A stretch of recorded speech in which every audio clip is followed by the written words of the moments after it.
This is Jody Moore, Chair of the Network Advisory Council, and let's get this meeting started. We'll begin with, are we good, Genevieve? Oh, because we can't control that locally. Okay, so welcome everybody. I would like to give a special welcome to Peggy. Hi, Peggy. She is a member of the Montana State Library Commission and now serves that role here with us on the NAC. So Peggy, would you start by introducing yourself, please? Touch the little button there. Good morning. I'm Peggy Taylor. Coming from you Bozeman way this morning. Been an educator, retired teacher, librarian, principal, and it just my favorite thing is to read books. So I'm glad to be with you guys today. It's great to have you here. Let's do other NAC members in the room. Susie. And Mark. Don't forget microphones. Ah, yes, Susie and Mark. Susie McIntyre, Director of Great Falls Public Library. Mark Weatherington, Director of the Bitterroot Public Library in Hamilton. Mitch. Grady, Livingston Park County Public Library. Did you press the button, Mitch? Mitch Grady, Livingston Park County Public Library. To everyone online, we're very fancy in this room, but we just need a reminder of how that works. So bear with us. Let's look at our NAC members online. I think we have Lori. Lori Kennedy, Dillon Public Library Director. And Alyssa. Excuse me, Alyssa Ramirez, Director of Lincoln County Libraries. Erin. Erin LaFramboise, Director of Madison Spring Library at Black Peak Community College. Dorlin. Dorlin Rossman, Dean of the Library at Montana State University in Bozeman. Jonna. Jonna Underwood, Sheridan County Library Director. Okay, I'm not looking at a participants list. Did I get everybody? Okay, so let's do other introductions in the room. Jenny, we'll start with you and just go around.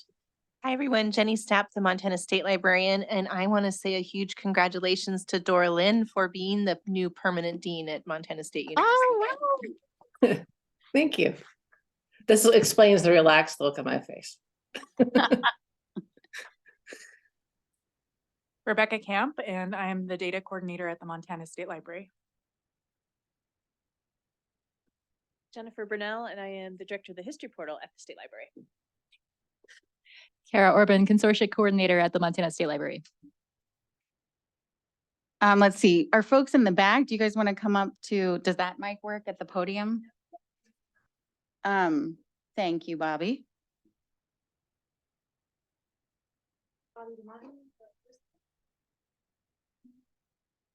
Bobby DeMontney, Montana State Library. Colette Bartow, Montana State Library. Bruce Newell with the Trust for Montana Libraries. Tracy. Tracy Cook, Montana State Library. Genevieve Lighthizer, Montana State Library. And is there a way for us to see the participant list so we can catch everyone else online? Yes, that works. Yes. Oh, Amy. Amy Marchwick at Montana State Library, Montana Shared Catalog System Administrator. Ashley. Good morning, this is Ashley Candich. I am the accountant for the Montana State Library. Suzanne. Suzanne Reimer, Montana State Library. Pam. Pam Henley, Montana State Library.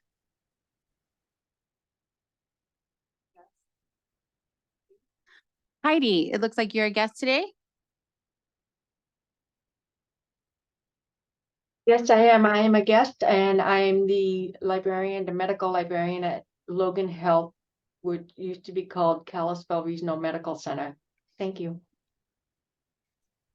Kirsten.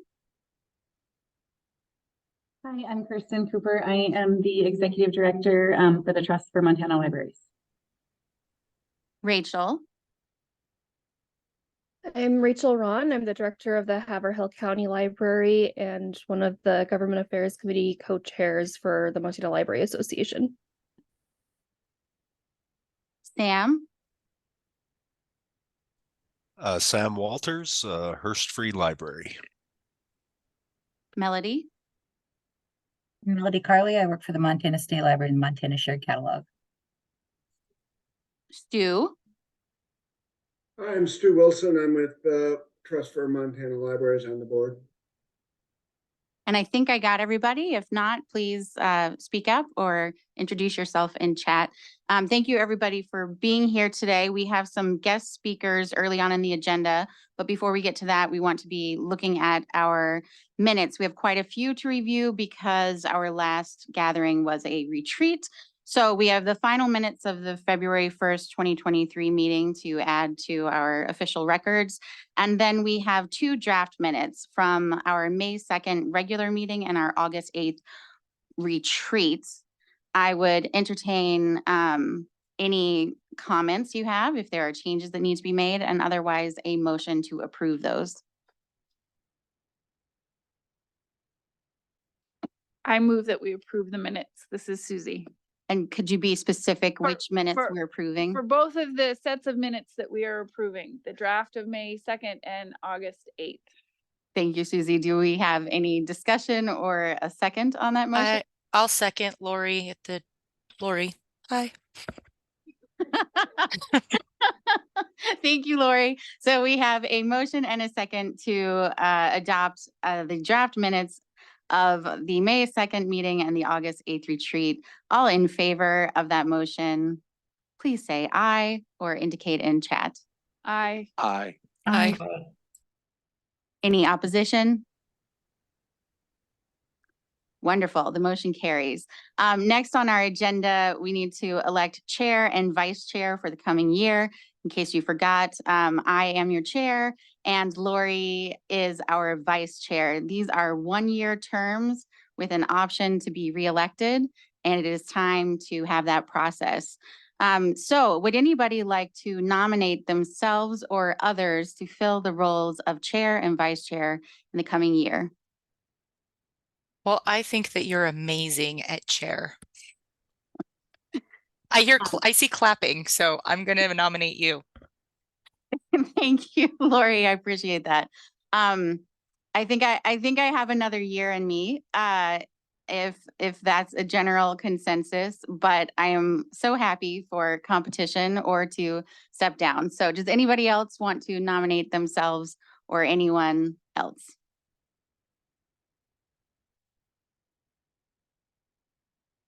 I nominate Lori for a second term as vice chair.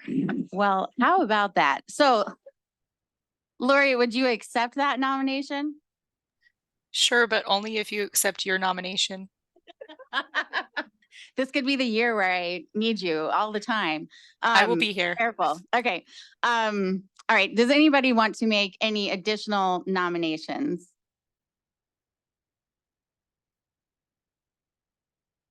Okay, hearing none, we have a motion to have myself, Jody Moore, continue in the role as chair and Lori Kennedy continue in her role as vice chair for another year. We have both accepted those nominations. All in favor, please say aye. Or Aye. Aye. Aye. all opposed? Okay, you are stuck with me for another year. Thank you. We are going to hear from our Trust for Montana Libraries, and I believe we have Kirsten and Stu online, and we have Bruce Newell here in the room. Do you guys have something for us to put on the screen? Jody, can I ask a quick question? Yes, please. The chat is just set up to go to Genevieve, doesn't show for everybody. So I just want to make sure that that's the intended setting. We're going to let Genevieve address this. Yes, I was just messaging you. Yeah, we've changed our policy just in general for all of our public meetings. We just do the chat to the co-hosting to minimize chatter. So we Okay. can count on Genevieve to let us know if somebody has posted in chat. Yeah. Okay, that's great. I just want to make sure. And we're encouraging folks to speak up. Would we be able to see if they did that little hand raise gesture? Yeah. Okay, so Okay. please, if we are not keeping up with something mentioned in chat or a hand raise, please feel free to bust through at any time and let us know. Thank you. Sorry. Ruth, you look like you're going to speak to us. Well, I'm not sure. I think maybe Stu should head off and talk a little bit about himself and about the trust, and Kirsten, and then maybe I'll talk about some of the advocacy kind of things the trust is going to engage in, if that works for you, Stu. And I can't see you. Sounds good. Thanks for letting us be on your agenda today. We'll try and be brief because it looks like you have a full day ahead of you. Again, I'm Stu Wilson. I'm currently the board chair of the trust. Some of you, I'm hoping most of you are aware of the trust. It started about a little over 4 years ago, and I was actually the lead consultant with Library Strategies that helped create the trust. The trust is really the foundation for the state library. And it was created really with the intention of trying to create, as with the big library foundations in the state, is to provide private support for the state library and its activities. And I think it's fair to say we had a great start, and then COVID happened and it kind of threw us back for a couple of years. This year has been a year of rebuilding and we're really going gangbusters. So we wanted to make you aware of where we're going and also hope that you can support the trust in some of its efforts, because we've also changed a few things. One of the biggest things that happened for us this year is thanks to a large donation, we were able to hire Kirsten as a part-time executive director, which has really helped a great deal in terms of just administrative tasks, as you can well imagine. So we currently have a board of 11. As a fundraising board, I'm a big fan of large boards. That might sound intimidating, but trying to cover the entire state and do fundraising, larger boards are really good. We recently added 3 great new board members who are going to bring some new energy from Helena, Deer Lodge, and Roundup.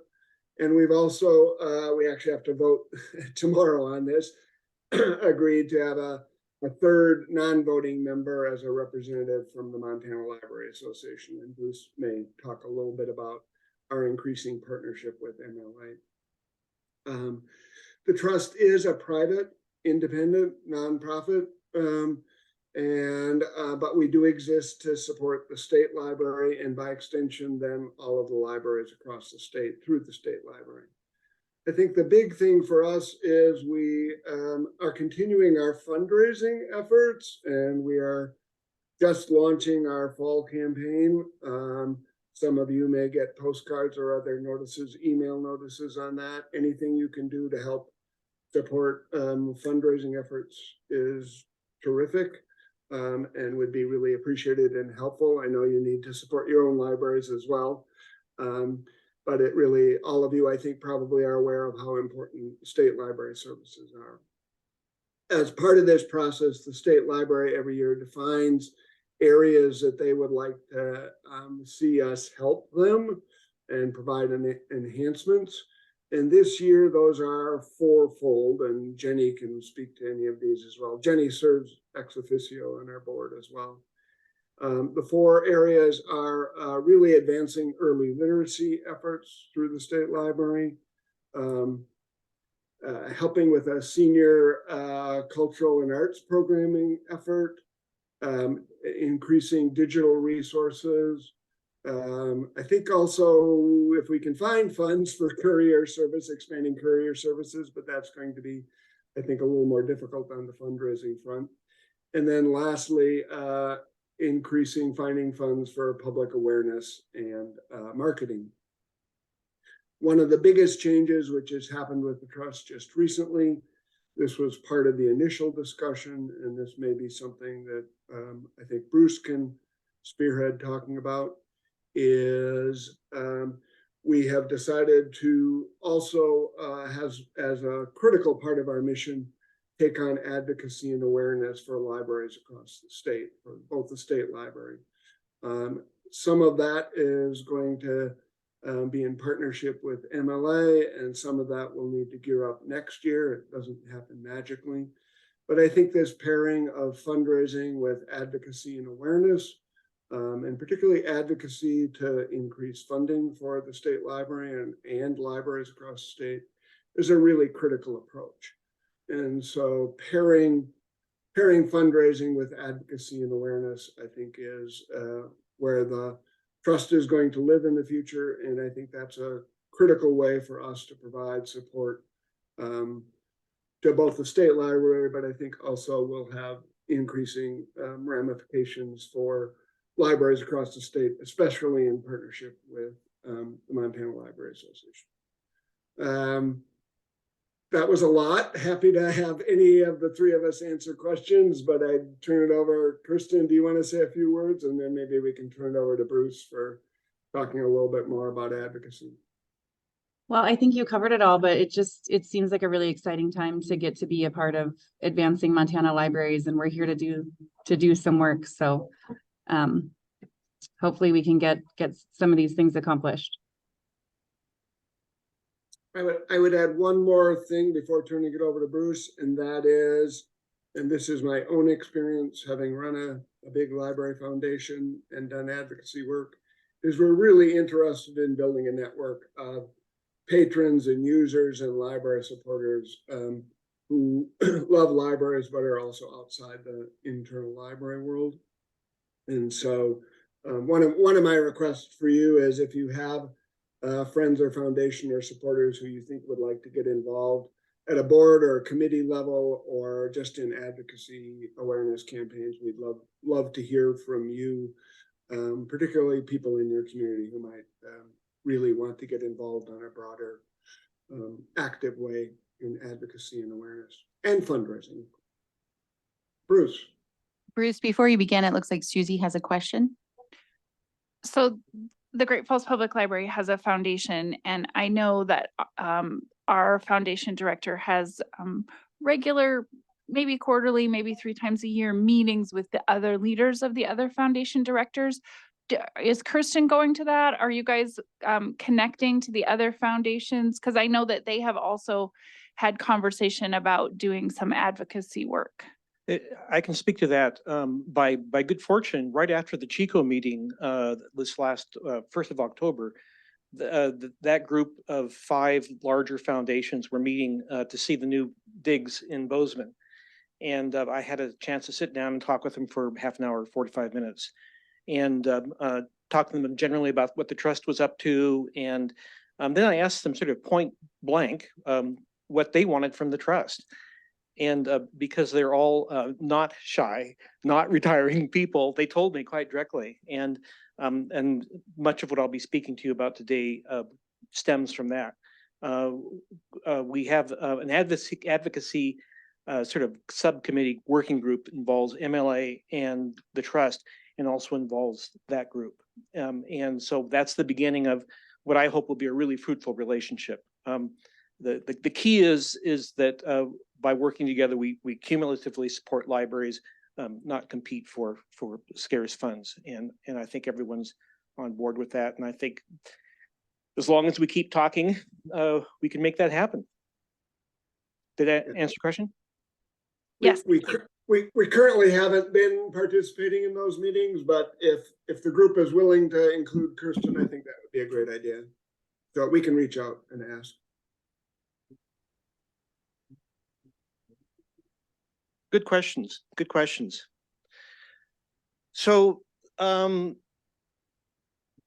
the Chico meeting, we made a presentation about the trust generally, a little bit of kind of a longer version of what this is this morning. And we talked sort of, made a presentation, Ella from Central House Strategies made a presentation on grassroots fundraising and talked kind of generally and specifically about what the attendees wanted from the trust and from MLA in terms of fundraising, what their priorities were. And we kind of, well, we talked very generally about the idea of expanding on Montana Code Annotated 22-1-328, which I'm sure you have all memorized, the statewide interlibrary resource sharing program. So back in 2009, there was a series of things added to the code, one of which you're familiar with, state aid. And that was funded. And of course, this last session, we increased it from 40 cents a person to 50 cents a person, and included tribal libraries and some good stuff like that. And so that was a big win, and that was great. This other resource sharing program basically says the commission shall establish a statewide interlibrary loan resource sharing program. The purpose of the program is to administer funds appropriated by the legislature to support and facilitate resource sharing amongst libraries in Montana. It then talks about any public or nonprofit library being included in that group. So it's kind of written kind of generally, talks about legislative funds, but of course there are no legislative funds that have yet to be appropriated for that. So the conversation, and this is where you guys come in, because the conversation is really general at this point, is to come up with a scheme that builds upon current strengths and perhaps invents some new strengths, and is presented to the legislature in 25 as a bill to do exactly that. Over beers, this has kind of sounded amongst the conversation amongst the trust and MLA. And Rachel, I hope you'll speak up as part of this. But we said it could be funding the shared catalog. It could be more money for the portal. It could be the history portal. It could be more money for ebooks or databases. Did I say courier service? Because it's such a promising thing, but it's expensive, and we've not been able to make it work for all Montana libraries. It could be whatever you want. Back when a lot of these original programs were started, the state library had these kind of general ideas about what these programs might look like in total. And we went around and we spoke with folks around the state about what that might look like. And it changed. One of the things that wasn't on our initial sort of dream list was the shared catalog. And now you've got 180, 190 libraries who are taking part in that. That's become kind of a real success story. So this could be an opportunity for the state as a whole to basically say, what's next? What comes next? What do we need to make it so that all Montanans receive truly great library services, things that really work for them? And I think that in those days it was the Network Advisor Council, or maybe it was the Networking Task Force. I think at that point, I can't remember what the title was, but it was this group here that sort of oversaw the process of coming up with shaping what those programs look like. And then they made a presentation to the commission, and the commission agreed. And we took those LSTA funds that we were before administering them for individual grants and turned them into the statewide programs that we kind of now take for granted, but are doing really good things. So this is a chance to kind of look at what could come next. We think that in Montana, from the trust, we think in Montana that our biggest successes have come by when we talk amongst ourselves and come up with stuff and sort of thrash things out and prioritize and do the kind of work that you folks do here today. And so, the trust is eager to help kind of that process of discussion as we can. And Rachel from MLA will have some thoughts about this as well, about how we might help with that process. The trust's major role is to kind of assist the Montana Library Association with this process, since it'll be the Government Affairs Committee, the GAC, that does the heavy lifting with this. But it's time for every library in the state to kind of sit back and kind of scratch its head and say, what do we really need to provide to up our game, to do even a better job of meeting people's needs? We think that not only is that sort of library by library work going to be important for coming up with that looks like, but also if we want to take and get $5 million or whatever the magic number is to take and fund this, it's going to take that sort of a grassroots lift to make that possible. So that's what we're kind of working on. That'll be kind of part of the focus of our advocacy, is promoting that, moving things along, and you can see how this is consistent with the trust role and in getting more money to the state library to do better work. The other piece that we're looking at is working again with MLA and with the large foundations, with just talking generally about why libraries are good. You know, well, there's just an awful lot of conversation about how librarians are perhaps not on the side of the angels, and which is silly talk, but you know, we've remained silent when perhaps we should speak up, and so there's going to be a campaign of speaking up. And I don't know what that looks like. Probably social media, maybe skywriting with old biplanes over major metropolitan areas like Weibo, and so forth. I don't know what that's going to look like. We're in the process of working on that, but we think that there needs to be some conversation about how essential libraries are to thinking and to becoming the best people that we can be as individuals, and by having the best communities we can grow as Montanans. So that'll be the other part of our focus over the next decade, probably, at least. We really are pleased to have this opportunity to work for the state library, who works for all Montana libraries and all Montanans. So it's a privilege to be able to work that way, and we are really very much enjoying working with the Government Affairs Committee in the MLA, and thinking about how we can improve support for libraries throughout the state. I'm happy to take any questions, but I would suspect that maybe, Chairman, with your permission, perhaps Rachel might want to chime in and talk about her view of some of what I just discussed. I have just a real basic question. How much money does the trust have right now, and how much are you thinking you're going to raise over the next 1 to 5 years? What an eminently practical question. I can't answer the second question. I hopes and dreams. Right now we have about $80,000 in the bank. But you know, that's just getting spent without a lot of money coming in. So that's part of our fall campaign, is to at least pay for ourselves. And then I think before Stu hinted at we're quite interested in, many of you know that I have two lovely and talented daughters, and one of which is the children's librarian at Bozeman, and I get a chance to see what she does in terms of story time.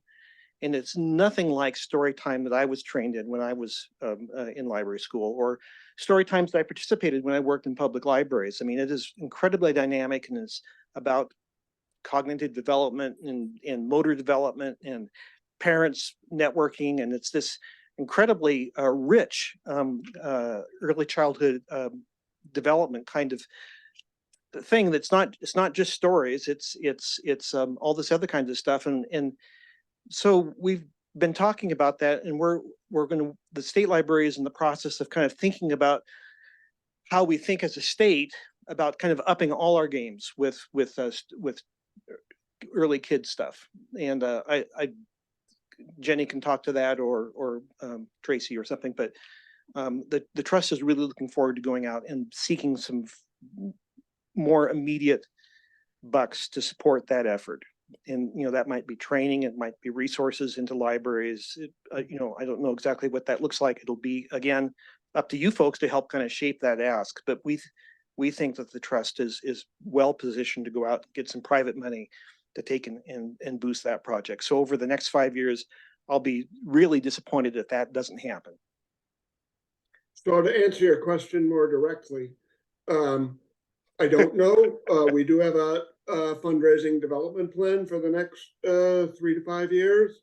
I would hope by the end of the 3rd year, we would be seeing in the neighborhood of annual unrestricted giving in the neighborhood of 100,000 a year. That's going to be a mix of individuals and business and sponsorship. In addition to that, what Bruce was just mentioning in terms of early literacy and some of the requests from the state library, we will be doing grant writing. And I would think most of the project support would come from grants. So we need to build both unrestricted operating support for us to continue doing this work, but also to be able to give unrestricted grants to the state library and to support the advocacy efforts. At the same time, we need to do grant writing. A long-term perspective is to also build a planned giving program, to build an endowment. Bruce has major fantasies about that. I'm more conservative, but I think that's another area that takes long-term development. But developing an endowment, a reserve fund through planned giving is also part of the strategy. So hopefully we'll be successful. I don't see us really being in conflict with local libraries because I think there are statewide funders, whether individual, corporate, or philanthropic, that aren't going to support local libraries, that will support the state library and statewide efforts. But it's really a threefold effort of building those unrestricted donations from individuals and businesses and corporate, plan giving, and grant writing. And I think Kirsten coming on board has been a major advance of having someone to both coordinate that and spearhead that. I also know essential to fundraising is having a well-connected board. So our board development work this year has been very successful and really is encouraging in terms of building that kind of fundraising. I would make actually a direct ask. If you're not all on our mailing list, I would ask you to go online and ask to be put on your mailing list, and that goes for Peggy for the commission as well. I hope that you're part of the group. We might ask you for money. Money is good. Your support is more important. So just having you on the list is an important thing, and it also helps us kind of keep all talking. You can tell it's a delight to work with Stu. It's always good to work with people who know what they're doing, as opposed to myself. Well, thanks for that, Bruce. But I think there are all kinds of ways the trust can grow and develop and help libraries across the state. I think the core of what we're trying to do now is we don't have the staff to really run programs. We really depend on the state library staff, who are terrific, to really do that work. So we're really trying to focus on fundraising and then work with partners to develop that advocacy awareness effort. Long term, there are all kinds of things we could do that are more, have deeper effects, from helping to support individual libraries to actually doing programs ourselves, to holding endowments for small libraries who don't have the capability to do that, to I would love to see us coordinate a statewide friends organization, friends and foundations, so that comes together and is coordinated. Right at the moment, we need to focus on fundraising and awareness, and so that's kind of where we're at. But I think over the next 10 years, the trust really could grow and have a profound effect both on the state library and libraries statewide. But that does depend on people involvement and money. We're pretty focused on our success is your success, and your success is your patrons' success. So we think that makes a lot of sense, and that lets us tell how we're doing. Yeah, happy to answer any other questions, but also would love to hear if you think there are things the trust should be taking on or getting involved in. I think we're at a point where we'd really love to hear any of your ideas. Thank you, Stu and Bruce and Kirsten. And Bruce, to your comment on hearing from Rachel, she's actually next on our agenda with a GAC update. So before we move on to Rachel, does anybody have any questions or comments specifically for the folks here from the trust? Thank you for this chance to speak with you. Appreciate it. I just want to say thank you guys for your efforts. Like that, we've needed this for a long time. So. Thank you, Susie. Yeah, I just wanted to say thanks as well. And also was just curious, is there a model that you guys have seen in other states similar to what you're doing here with the Trust for Montana Libraries? Like, is there a trust for, you know, Minnesota libraries or Alabama libraries that you're sort of modeling off, or you guys sort of, is this kind of a novel approach? I think I'll pass it on to Jenny and Stu. Yeah. Jenny, I chime in because you probably know more, but when the trust was created, we did a search nationwide, and there are a few other statewide foundations. Most of them are not very functional. The ones that are support state libraries that have big physical state libraries with collections. And they support those collections and those activities at the state library. So we are somewhat unique in that. I think we're less unique in that we also looked outside the library world, and there are many other state level agencies, parks is a good example, where there are foundations that support this kind of work. And, you know, even in Montana, we look closely at the Parks Foundation, and some of those are much more robust. So in the library world, we're probably a little unique. In the nonprofit world, we're not that unique. I think also I come out of the Twin Cities, and a lot of, at least a portion of this model is really based on large library foundations that also do advocacy work. And in that sense, it's comparable in terms of population and number of libraries supported. So, Jenny, did you have stuff to add? Nope, that was perfect, Stu. Jenny won't say it, and I will say it. The Montana libraries and the people that we serve are extraordinarily fortunate to enjoy the services of this really superlative state library. And it's appropriate that they get all the help they can get. Montanans have always done best when we've worked together as good neighbors and partners, and that's what this is about. We're just building on what works. So just to repeat, this is the Trust for Montana Libraries. All our library folk know how to Google that. Or they have a website, mtlibrarytrust.org. And then just to have a correction on the floor, because it's personal for me, Stu, you mentioned a new member from Deer Lodge. I believe you mean Heidi, who's from Red Lodge. It's easy to get those lodges confused, although if you're planning to come to Red Lodge for vacation and end up in Deer Lodge, I think you'd quickly realize your mistake.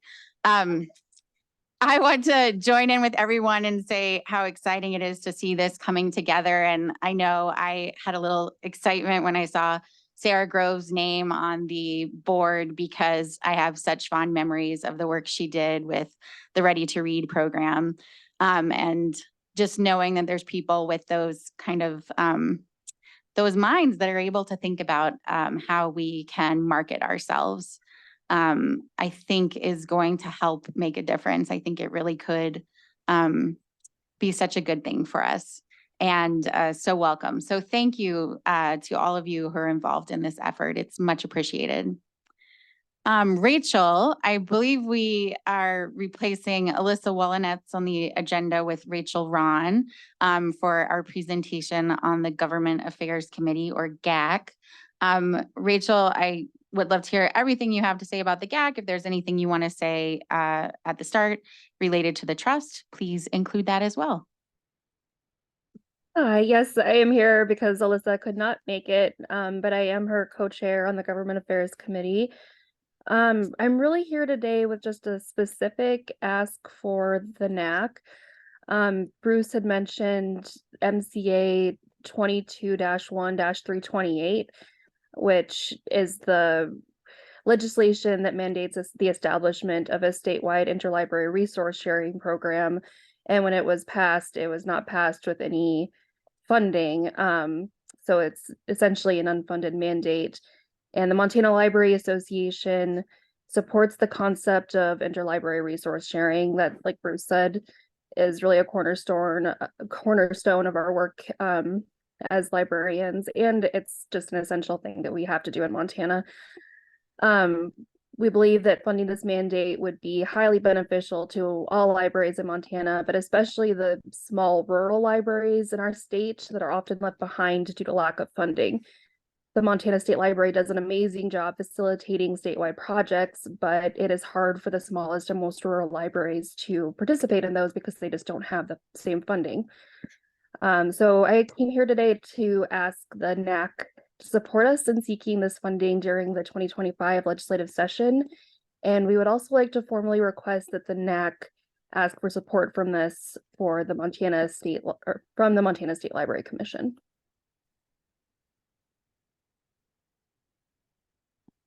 Let's do it. Susie? Are you looking for a motion? Yeah, that would be great. Because we didn't agenda it, so we would have to make a motion next time. Yes, and I think we have time, right? We're talking about the 2025 legislative session. So this is something that we could put on our next meeting agenda as an action item. But for now, is there any discussion? Kara? Hi. I wanted to provide some additional information. There is an administrative rule that corresponds to this law. It's ARM 10-102-4001, and it does outline how funding from the legislature should be allocated to support resource sharing. We do have about $200,000 a year that goes into both OCLC group services and the Montana shared catalog. I'm not sure at this point if that's coal tax or general funds or if that's the same thing. But that funding used to be the interlibrary loan reimbursement fund, I believe. And then it was the rule was rewritten maybe 2009, 2010. But we had considered revising this rule in recognition of the fact that our resource sharing needs have changed, and it would be nice to have more flexibility in the way we spend those funds. And to the point that Rachel made, we would certainly love to be able to be more creative in the way that we support libraries and extend access to resource sharing programs. We were a little reluctant to open the rule in this most recent round of rule amendments. We thought that perhaps this was not the right time to do that, but if this is something that MLA takes to the legislature, I would just advise that we would want to be thoughtful about how we consider how this rule might be rewritten and ensure that we can be able to make the best use of those funds. So that's all. Thanks. Kara, that's very helpful. Jenny, what is the process? What would come first? A change to the MCA and then a change to the administrative rule? Right, a legislative appropriation, and then we would go through an administrative rules process to either rescind that rule if that rule no longer makes sense, or in administrative rule have an allocation that makes more sense. I think Kara's right, back in, it was probably 2000, even 7 or 8 when that rule was revised. Really the two games in town were the shared catalog and OCLC, and just the entire universe of what can be considered resource sharing has changed so dramatically since that time. We would want to make sure that our administrative rules allowed as much flexibility as possible in how any legislatively appropriated funds could be made use of. So help me understand the timeline if we are to take action on moving forward with this. Is that something we need to do as soon as possible, or is it something that really needs to be thought out carefully with advice from others who know more than we do? In my opinion, I think the Government Affairs Committee should work closely with the state library and through the state library, the NAC, you are as our advisors, to help understand what the funding needs are and really what that universe of resource sharing opportunities might look like in a legislative request. We will start our executive planning process in the spring with the State Library Commission. And so with regard to MLA's request that the NAC seek support from the State Library Commission, I think starting in February and their April meetings is the appropriate time to do that. If the State Library Commission were to support this kind of request and seek to bring funding in the state library's budget, we would submit that request in June to the governor's office. Lacking that, it would be MLA bringing forward legislation in the late summer, fall of next year and looking for a legislator to sponsor that legislation. So by your spring meetings, the NAC would want to be considering and taking action on that.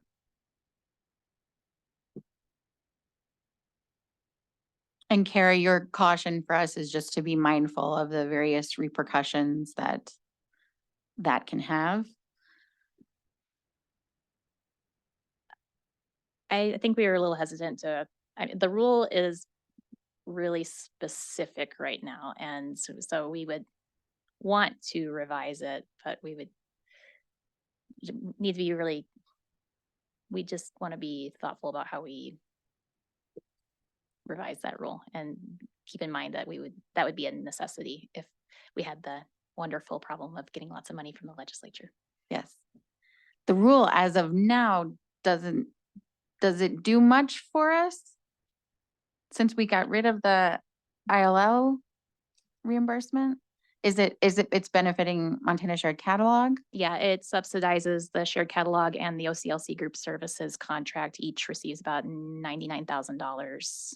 Okay. To subsidize those contracts each year. So obviously if we endangered that rule and those subsidies, it could just potentially have fallout from that. The rule could be rewritten to prescribe how that funding can be used. Or rescinded altogether. Right. So not to be too simple here, but the existing specificity that you see is in there, that is written in there, should be retained, right? We don't want to lose that. I guess I'm just trying to understand, we want to keep the existing specificity and then, or is that sort of the problem? I mean, maybe it's too soon to even bother really discussing. I think it's if the pool of money got bigger, we wouldn't want all of that money to go the way the rule currently funnels it, nor would we want to risk that funding to go away. In my opinion, I would just advocate for rescinding that rule altogether. I don't think we need that specificity. I think that specificity is a legacy of having interlibrary loan reimbursement and wanting to make sure that the libraries who received that funding decades ago saw that funding being allocated in a way that still benefited their libraries. And in my opinion, with the NAC advising the state library on how we expend our legislatively appropriated dollars, the NAC could make those recommendations on the different types of resource sharing priorities that should be funded with the funds available, rather than being tied to a specific administrative rule. Thanks. Yeah, that helps a lot to understand where we might be going. Does anybody in the room or online have questions or comments specific for Rachel?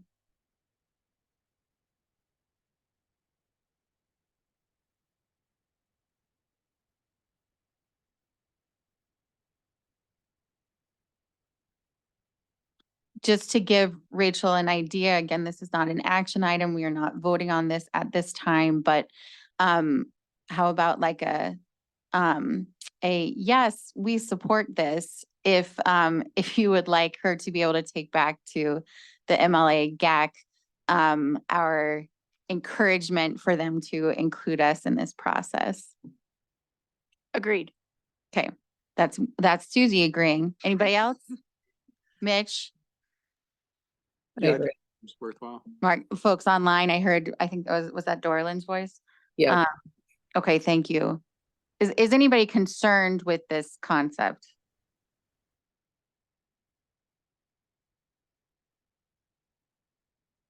Okay, so Rachel, I think what you're hearing from the NAC is definite support of the concept, and we will look forward to taking action on it at perhaps our next meeting. And then if anybody who has great wisdom on the legislative process, I'm looking at Jenny, will be able to hopefully help us understand, if there are potential landmines and how to best navigate those. That sounds good. I think what would be most appropriate between now and the next NAC meeting is for the GAC to work with the trust, given the trust interest, as well as state library staff to actually formulate what kind of budget ask this looks like and where the dollars would go. So that the NAC has something very specific to react to. And then we'll just count on Peggy to be able to float it right on through the commission at their meeting. Rachel, did you have anything else you wanted to share with us today? No, thank you so much. And I appreciate you letting me talk to you. We so appreciate the work that you do on behalf of Montana Libraries. Thank you. Okay, we are on to the library development plan. And is this a Tracy? Is this a Kara? Is this a in our meeting materials, we have a memo and also a landscape document of development priorities and work plan.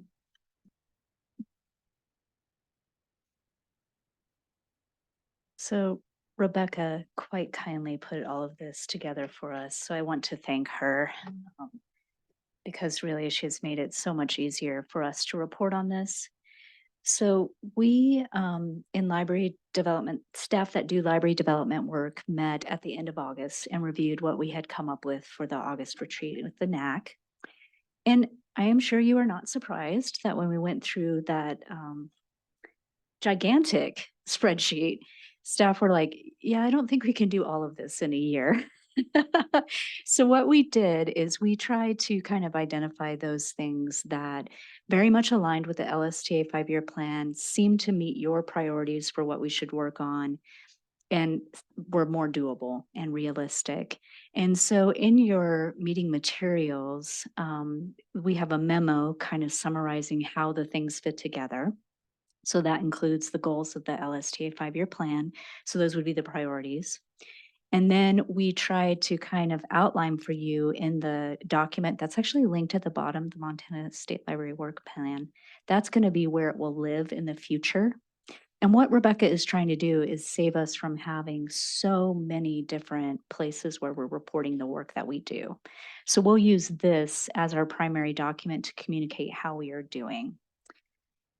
What the other document is in your agenda is sort of our proposal for this is what we think realistically, the library development plan, that we can get done. And because this actually started in July 1, it's kind of fun. We can say we completed some of the items on here. My question for you is, I guess, is this what you expected? Does this work for you? And anything that we maybe left off that you're like, no, Tracy, we really want to see this, or any questions for us? So Tracy, just to clarify, this that we're looking at is the work plan for this current year that we're sitting in. Like a quarter of it has already elapsed. Correct. And some of these goals maybe play out over multiple years, but they're really kind of designed to be accomplished in this single fiscal year. Yes, we actually tried to work really hard to make the objectives column like very concrete, and this is doable in 1 year. That was because in previous library development plans, the goals were often a lot bigger and really multi-year goals. So we were trying to be very specific. So it was easy to say, yes, this thing was done. And then the outcomes column is kind of that looking outward, how does it benefit people? And then obviously accountable is the lead. And then you have the primary team and then the status.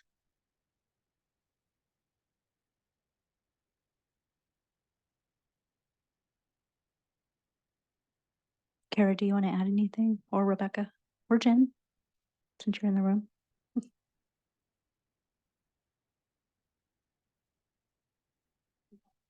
All right.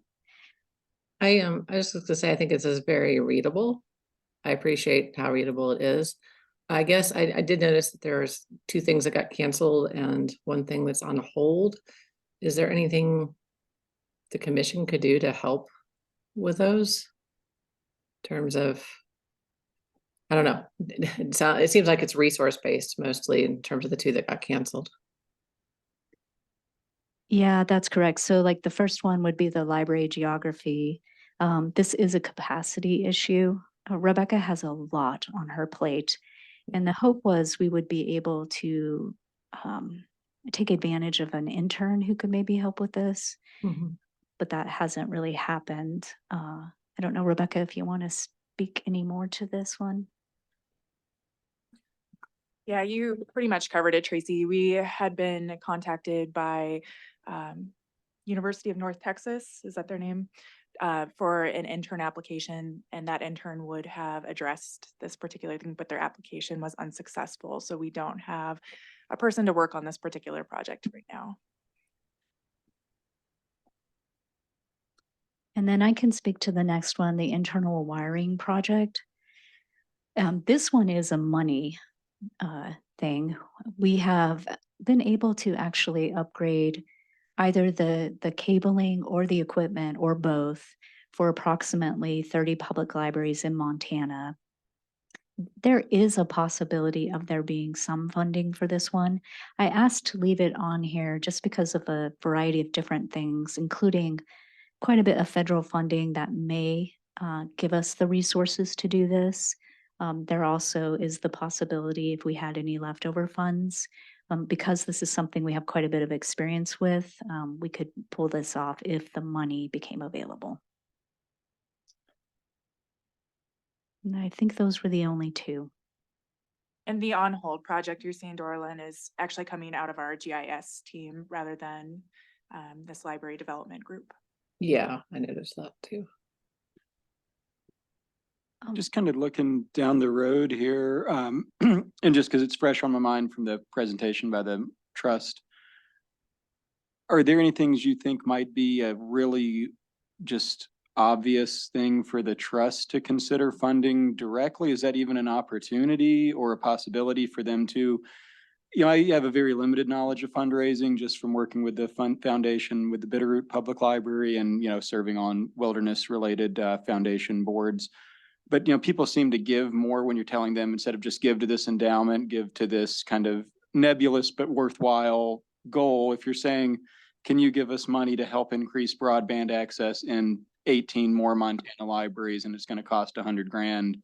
Sometimes that can get people to be a little more, it's a concrete thing that they see their donation going to. So I didn't know if there are any that were stalled on funding. And again, probably not going to work this year because of, timeline, but I'm just thinking of these things that go into 2027. If we can work with the trust and get their capacity and get the messaging on track to at least pick one of these, if there is one that could kind of look at the trust fund, and then that would give them some success. It would get something done. It would show, kind of a workable model. So that's like my actual question. The other comment was, I thought this was just a really helpful document. I really, think that, as long as I'm involved in any of this, I couldn't imagine a more easy thing to read and sort of, prioritize and just look through and get a great snapshot of all these things going on. And thanks to the state library staff for all the work you guys do. I got tired just looking at it and reading it and thinking about it. I would read one of these and just think about everything that has to get involved with it and all the moving parts and all the knowledge and all the, just details. And it's just incredible the work you guys do. And I think if you even achieve, half of this, it'll make a great impact for Montana libraries. So thank you. Rebecca, your work is so appreciated. I feel like the type of work you do is like people notice if it's not there, and then if it's there, they really appreciate it, but they don't really say that. But there are just multiple times over the last year where I've been like, oh my gosh, he's just so good. So yay. I'm so glad you're here. Thanks, Jody. I appreciate that feedback. Yeah, the work plan memo, well, the development priorities and work plan document, is nice and readable, but the interactive one linked from that, development plan memo is just, it's so fun to get around in there. One thing that I noticed after I read through the list, I decided to make little hash marks. And to the surprise of, I'm sure nobody in this room, there are 10 of these items that have Tracy's name next to them. And that's probably too many. And sometimes she's sharing that space with other folks, so she's not carrying it completely. And I recognize that each line, some would require more work than others.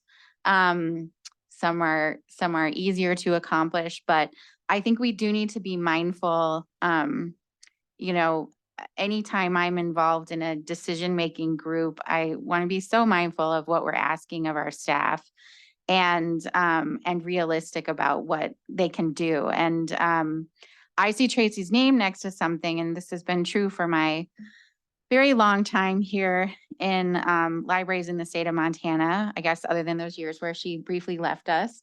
I smile and I'm like, great, that's going to be a great project and it's going to be done. But Tracy, I do hope you will speak up if you're given more than is possible. And then Colette had 7 items that she was affiliated with, many of which have already been completed. So brava, Colette, that's amazing.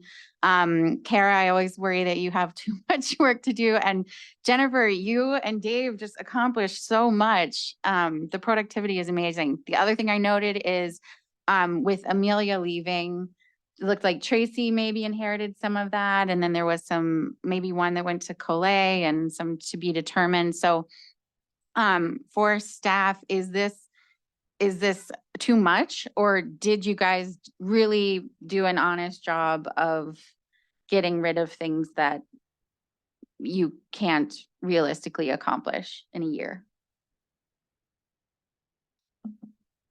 Well, I think to answer your question, we're actually working on restructuring to kind of take some things off my plate. And one thing that's different is we figured out a way to incorporate sort of some of our day-to-day jobs. And so I think that is why you are seeing some of these things are actually just things I've always been doing or other staff have always been doing. And they are appearing in this plan in that way. And that was just a desire of staff to see their work reflected, and also I think a little bit inspired by the governor's OGSM framework of like, how do you think about your day-to-day work and how do you measure it and communicate it? I am getting better about asking for help, and I am getting better about saying no. I do too worry about Kara, but Kara and I are kind of in it together, and we are trying to sort of figure out some things. The other thing I would like to do is, I think Jenny wanted to respond to Mark's question, so I'll go ahead and turn over to you, Jenny. I just wanted to briefly provide some more context for something that Bruce and Stu mentioned earlier that does relate to this work plan, specifically around the early literacy efforts.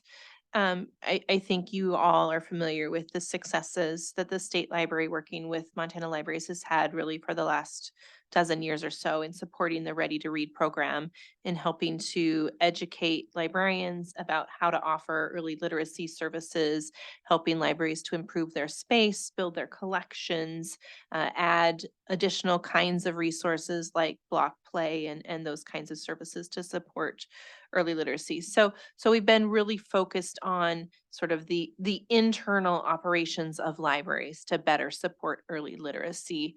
But in thinking about where we go from here, we're really interested in understanding then how we can have a more dynamic impact in early literacy services, and specifically tie some of that work to reading proficiency in our schools. We know that Montana is woefully behind many other states in reading proficiency. And we think that involves obviously working with the schools as well as other community partners. And so we want to find other successful early literacy models that have shown a difference in reading proficiency, better understand those models, and then try to do some fundraising to develop more capacity to adopt those successful models for ongoing early literacy efforts here in the state. So we were in the early stages of talking about that research when we lost our dear Amelia. And so that research is on the state library's plate to conduct. And once we think we have hit upon some models that may have some things for us to consider, the trust is very interested in fundraising to help then develop out those programs to continue to support some of the early literacy and literacy efforts that you see in this work plan.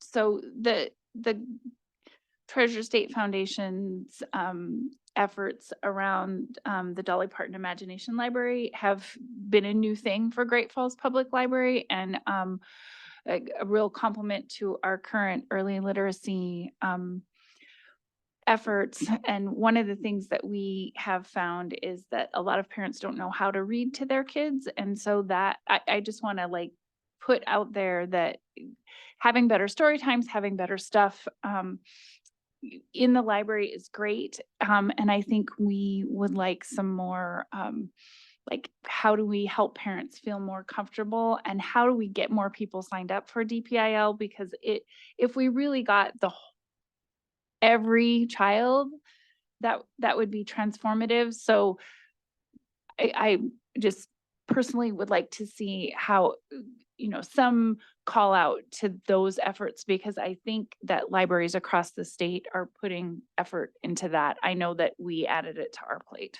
Mm-hmm. That's a really good point, Susie. And it was, part of the reason why the state library continues to invest in the early literacy ready to read texting program, because we recognize that parents don't know what they can do from reading to other kinds of activities that really do enhance and promote early literacy with their kiddos. But that's just one small segment of the parent population that we're reaching through that program. And we know that there's opportunity to do so much more.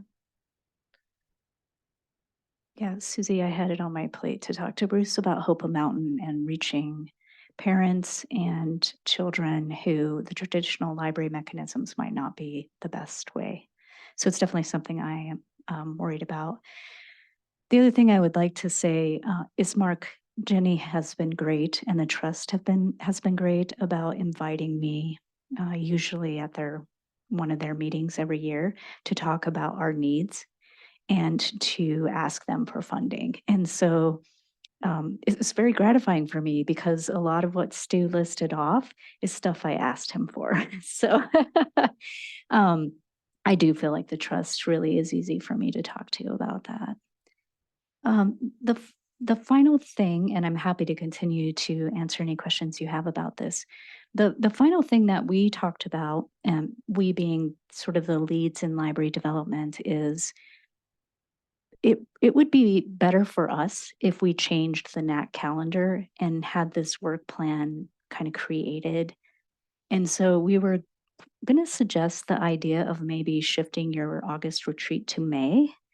And that would align with like the budget process and would allow us to have a work plan that would match up with the fiscal year. So that's just a logistical detail. Are there any other questions or comments on this item? 2 chats online. Because Heidi Sue just wanted to say she agreed with what was being said about Rebecca. Back to that. And then Lori offered, I would be interested in helping with that research. That we talked. Oh, good. Great. Thanks, Lori. I had one more thought in response to Mark's question. You all know that we are very, very bad about thinking big. And so, the work plan is hopefully something that we can largely accomplish within a year or two with the resources that we have. It's not a reflection of like the big picture, where can we go kinds of ideas that lend themselves to fundraising with the trust. And so I think the more we and the NAC and MLA and others can help inspire, like, what are the really big challenges and opportunities that we want to tackle that may or may not ever be reflected in the LD plan because we just don't have the resources right now. I think, speaking for the trust, that's feedback that they would really like to see and hear. Well, I've got a big idea. I like big ideas because usually they're so big that it ends up with a bunch of other people doing the work, and the person that has the idea just gets to do that. But I mean, it seems like the trust might sort of want, or, in collaboration with the state library and other, things, like a kind of almost flagship program to kind of get you guys off the ground. And there's been this talk of early literacy and that sort of thing. And I don't see why Montana shouldn't try to have the best summer reading program or the best funded. I mean, those aren't always going to be identical. You can have the best funded thing, but it has some of the worst outcomes. Pick any number of programs and look at that. But I mean, I'm wondering if there is something like that that could be something that would, be sort of time bound. It's like, try it for 3 years and really fund, train, and just, have that of, because summer reading makes such a huge difference in terms of kids keeping up with reading at grade level and those outcomes they have later in life. So, I mean, do you think some sort of like flagship program to look at instead of doing, I just think it sort of gets to be a hard sell to do all these little things that libraries do, which make a huge difference, but they're really kind of piecemeal. And I think of, building on the success of the Dolly Parton Imagination Library and looking where there's a lot of youth services and summer reading things already in this development plan through 2027, and starting and maybe have this be like a matching thing combined with the state legislature. I don't know, where you guys put up some money, we ask the legislature for something, then we have 3 years of just summer reading programs that are well trained, well curated, have tons of resources. I don't know. It's one big idea. I hope it's big enough. Should we go bigger, Jenny, or is that Bigger, 100% proficiency at reading at grade level. Well, That's right. my goal. Right. That's what I want, is I want us, I think Jenny touched on it earlier, our kids aren't reading well enough. We just know that. And I don't really care about programs that are interesting. I want to see the kids reading better. I want to see more early childhood development. I want to see real results in individuals. And I want to see programs from the state library that make it easy for your libraries to provide that assistance to kids and parents to make that happen. That's what the measure is.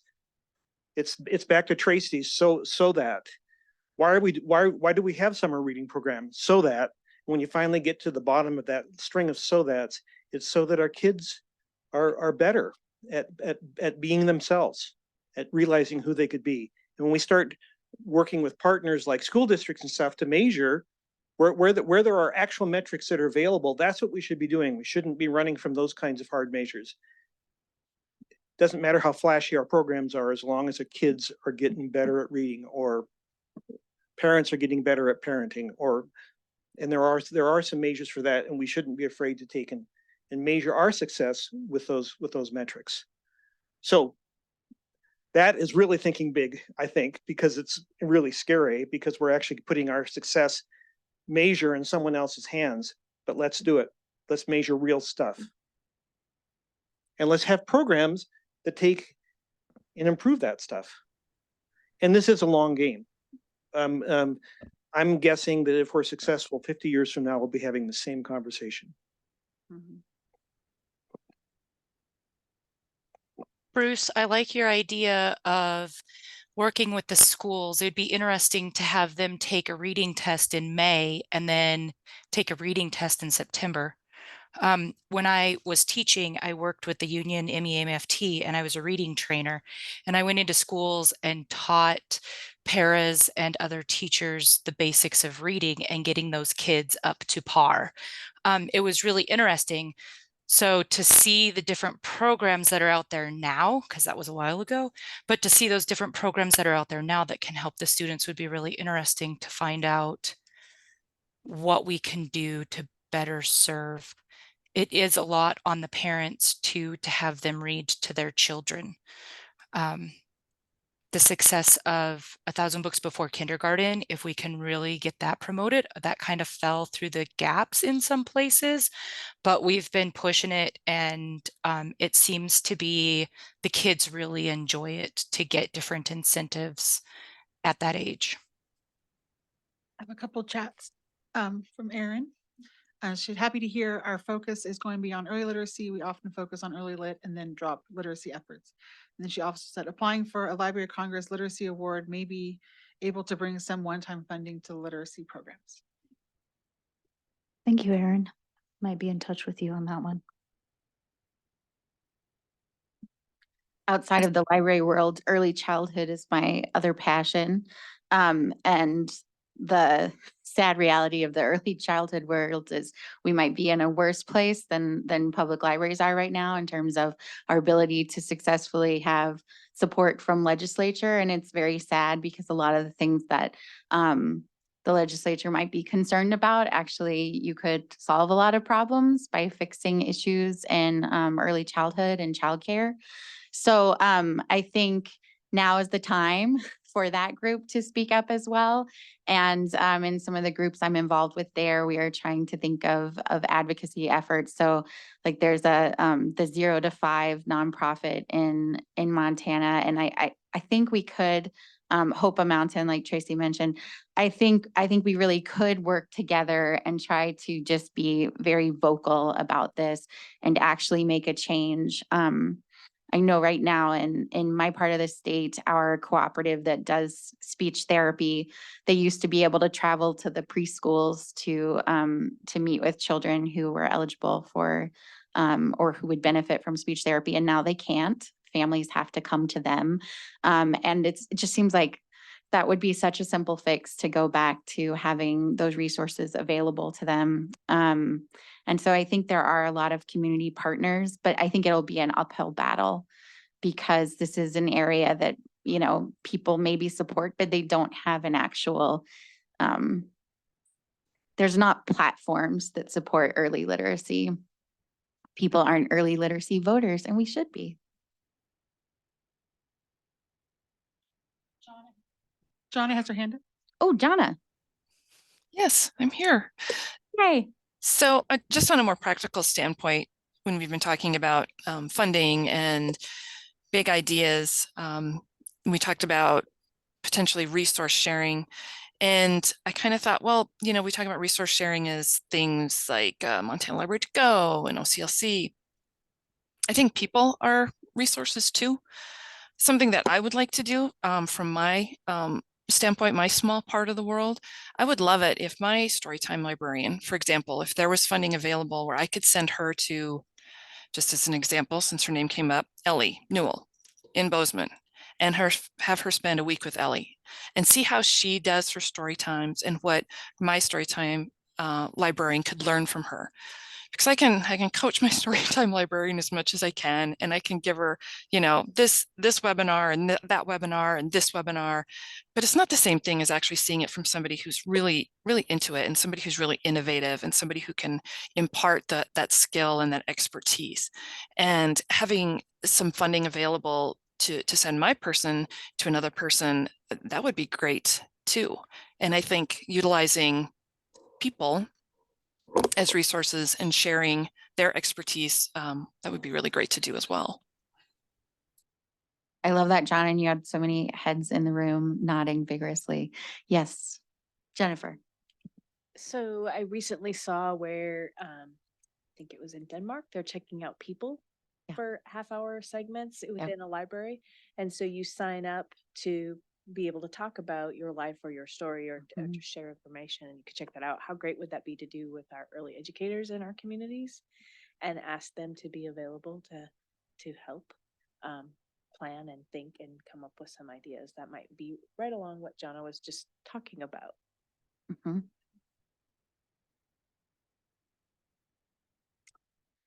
Okay, let's get ourselves back to the work plan, which was what was on the agenda.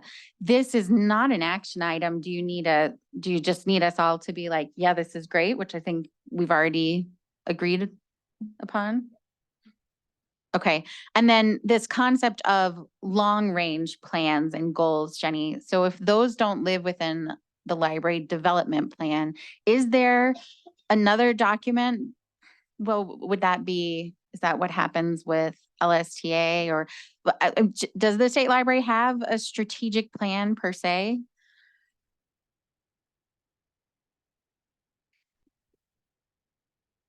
We use our strategic framework, and our strategic framework identifies broad pillars that allow us to do our work, or that we do our work within. But we really do rely on the shorter framed work plans, and then our LSTA 5-year plan to provide us that direction. And I suppose the NAC could have its own document, right? Of these are the goals that we are working towards. Okay. And then the other thing that came up within this discussion was the idea of changing the NAC calendar and when the retreat is done. And later on in the agenda, we are discussing meeting dates. So shall we just move that conversation there? Okay. All right. Does anybody have any final comments or questions related to this particular item, which is the 2024 library development plan? Yes, Kara. Yeah, and we talked about this a little bit at our August retreat, but I just wanted to acknowledge that there are staff that are not explicitly called out in this plan, or they're maybe just mentions once or twice in the plan, but everybody on our staff is doing more than a full-time job of maintaining day-to-day work that doesn't necessarily fit the scope of this plan, but that's essential to all the things that we are doing in the plan. So I just want to acknowledge all of our wonderful staff. We do have wonderful staff. Bruce alluded to that earlier, and I think everyone wholeheartedly agrees. Thank you to all of our state library staff and all of the hard work you do. It's much appreciated. Our next agenda item is core services conversations, but do folks need like a 5-minute little break? Okay, let's have, is 5 minutes enough? Let's do 10 minutes. Okay, how about a 10-minute break to stretch our legs, use the restroom, get a snack. We'll see you at 11:53 or 10:50. No, 11:03 is the clock time I'm trying to say.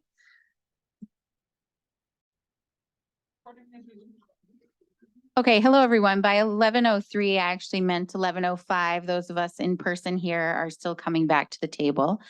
So while we're waiting for everyone to get back together, is core services conversations priorities? Is this, Tracy, is this you again? No, who is this? Is this each individual core service group? Is this just an idea that we would like to happen, but nobody is prepared to speak to it?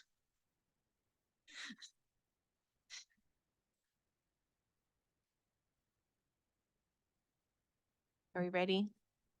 So this core services conversation was something that came out of the staff's reflection on the LD work plan when we met at the end of August. And I think we all know that we've sort of taken halting steps to these ideas about how we want to advance thinking about how we evaluate our core services, their effectiveness, and how we continue to advance them in the future. And there's been this sort of push-pull between sort of understanding what these core services are and how we want them individually to be successful, as well as this idea of identifying sort of the big picture goals that we have, like the early literacy conversation that we just had, and how we use our core services to help us advance those larger goals. The idea of kind of the core services subcommittees has also met with only mixed success. For some of the core services, like our lifelong learning programming, we have a really dedicated group of individuals who are really energized and excited and providing great feedback about what kinds of programming and lifelong learning opportunities we want to provide. But that's not universally the case with some of our core service committees. And so the idea that we discussed amongst staff was having kind of quarterly conversations with the library community around particular topics like how do we serve the homebound, early literacy, other kinds of topics that have been of importance and interest to the NAC, the geographic divide in the state, for example, and looking at those topics through the lens of the relevant course services, rather than trying to think about the individual course services sort of in their own silos. It gives us a framework to think about the course services as the overall platform for library development work. And so I think what we're wanting feedback on is, does that seem like a useful approach to providing more of a framework for thinking about the core services and how they advance library services, and then kind of what those topic areas might be? And then our goal is to get into a regular quarterly cadence of talking about these particular issues that might then help inform how we develop the individual core services and then continue to advance conversations around these larger areas. Any staff have anything they want to add to what I just shared? Can you give a concrete example? Yeah. So we've talked about services to the homebound. That's, under sort of the umbrella of every Montanan has access to the information resources they need. We've identified that the homebound are a population that we may or may not be reaching successfully, and there are core services that can reach those homebound people in different ways, whether it's through our e-resource services, whether it's, the Montana History Portal, engaging them in culturally relevant kinds of information, making sure that our broadband technology is reaching those that are homebound, having a conversation specific to the goals and objectives of libraries reaching that population. How do these core services help us do that? What are the continued barriers that we should be identifying for future development and planning? And how might then those core services be enhanced, perhaps through the legislation we talked about earlier, to reach that population specifically?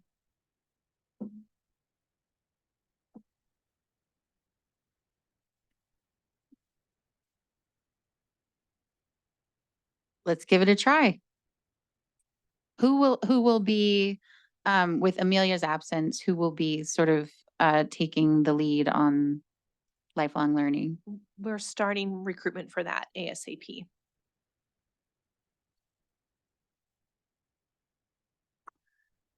Did you want any questions or commentary from us on this? Is that? Yep.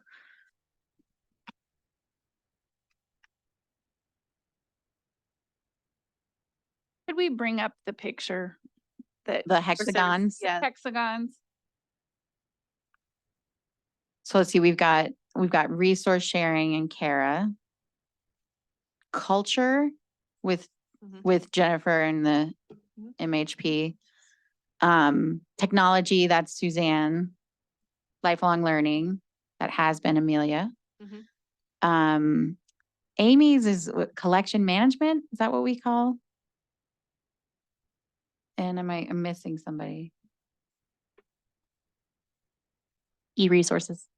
E-resources. Oh, it's another Kara. It's all Kara. Kara and the Hexagons. It's the State Library's new band.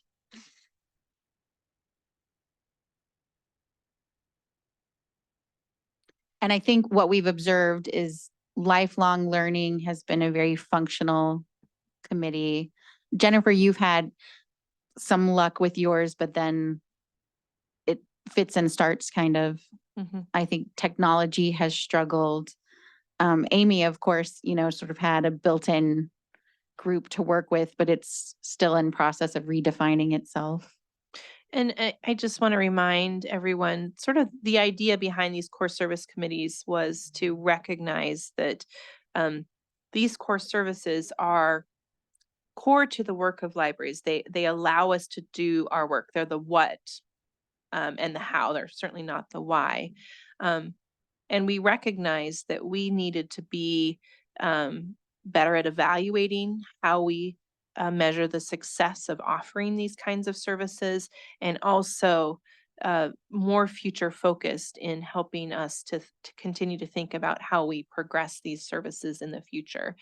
And like I said, we've sort of met that in fits and starts. And so the idea of these conversations is to put the core services in context, in how they actually apply to some of the what and the why of the work that we're doing, in order to help us continue to achieve those objectives of evaluating the effectiveness of these services and thinking about what they can look like in the future. And then the idea of the committees was to pull in more voices from the Montana Library Network and to have that opportunity to hear from folks involved with libraries all over the state. There they are. I think we all had agreed in August or May or whenever we discussed it that we knew that the current system hadn't really taken great success. I think the idea of quarterly conversations came up at one of those meetings, or semi-regular conversations, and sort of involving the whole community, or at least those of us in the community who like to take surveys. So it makes sense to me to give this a try. And just a slight clarification, I think some of the genesis was the idea that the office hours, I think Amy spoke up, but that actually seemed to work really well. Yeah. And that they were able to kind of attract people that might not have wanted to go through and submit a whole trouble ticket, or might not have wanted to, for whatever reason. Yeah, it was a good structure for them. And I think it was sort of saying, well, if that structure is working for getting people to kind of, participate, maybe we should just, model that and have it be, these are office hours for anything under the sun about e-resources, or anything under the sun about, technology. And that was sort of the idea. So I think as we move forward with this, trying to model it in both the sort of, I don't know exactly frequency necessarily, but at least sort of the kind of packaging for those office hours, and kind of almost get people to be participating. I mean, the vision that I sort of have for this is we get people participating in an ad hoc committee on these things without their knowledge. Where it's like 100%. Yeah, I mean, they're almost not even, well, I didn't realize I was in a core services conversation committee sort of thing. I just thought it'd be neat if I shared this thing about programming that worked really well at my library, and here we are. And now other people are benefiting from that knowledge, and the state library has some direction on what's working, what isn't working. So that's sort of, I don't know how we exactly make that happen, but I think it'd be good to try to model it after something that's already working well. Yeah, that's a brilliant point, Mark. And then, I think coming out of these conversations, there may be some concrete actions, but I think what's really important is to be listening to the library community about where we go from here. The conversation we just had about early literacy is so important. And I'm so grateful to you on the NAC for talking about the opportunities that you see. And I think these conversations, like Mark said, can give us an opportunity to have a wider voice to help us continue to think about the future of these services.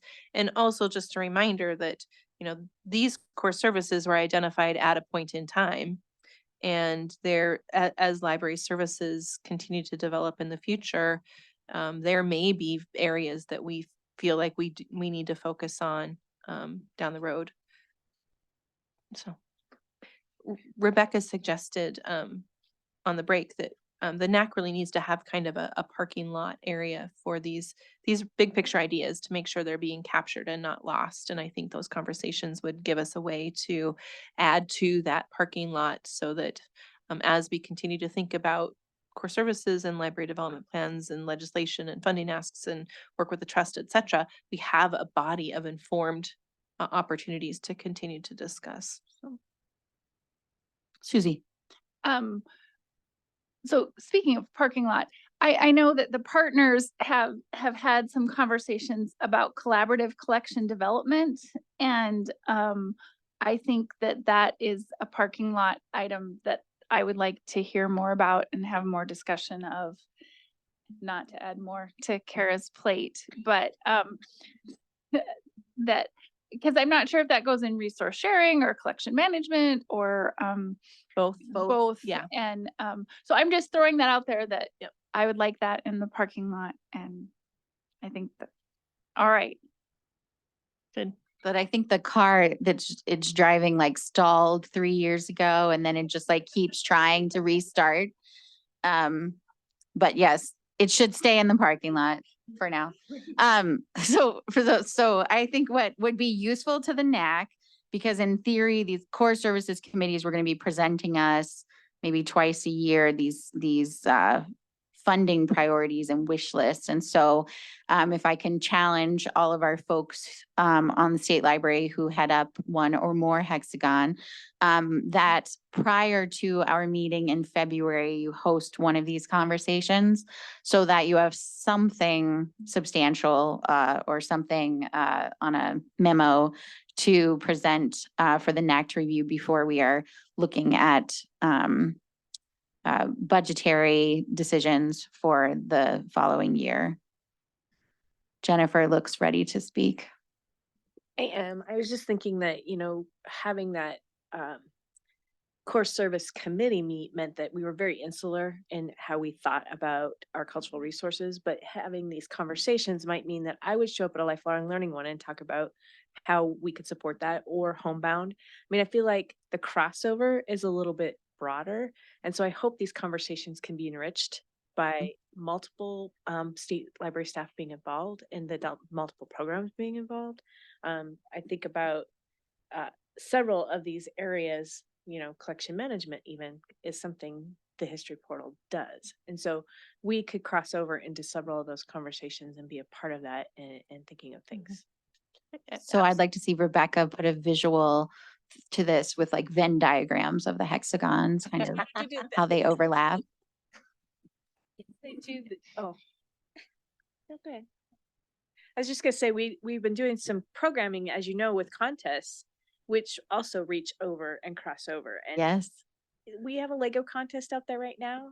I hope people will start registering. You don't have to be in Helena, even though we are hosting it in Helena this year as our pilot. We have very few people signed up, so this is the time. I just want to plug it. Thanks. Yeah, that one piqued my interest on the plan, and I was going to follow up with you about that.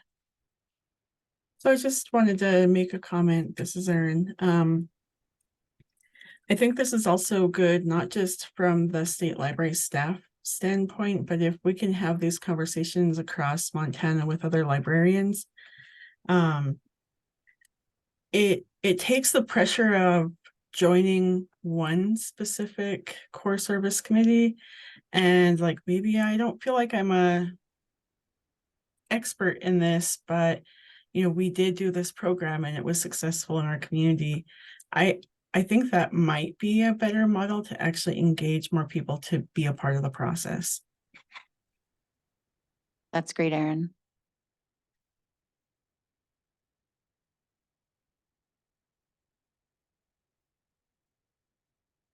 Mark? Oh, Kara. I was going to add to what Jen said. I thought that we had drafted a list at our staff meeting in late August, with the intent of having some overlapping conversations that might address issues that we've identified as priority issues, such as early literacy or serving homebound patrons. How can we use our collection management core resources to serve homebound patrons? How can we do this through e-resources, through the history portal, and so on? And so I would really like to structure at least the conversations that apply to my areas in that way, because there's the yes and overlapping Venn diagram aspect to all of our programs, I think. Now, Mark. Okay.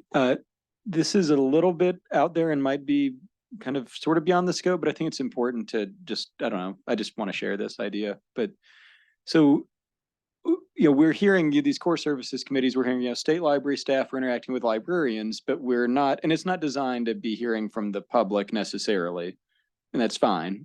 But, ultimately we do serve the patrons and we want to figure out, sometimes, it's one of, it's always frustrating. I'm sure every librarian has had this experience when what you think the patron needs and what they need diverge.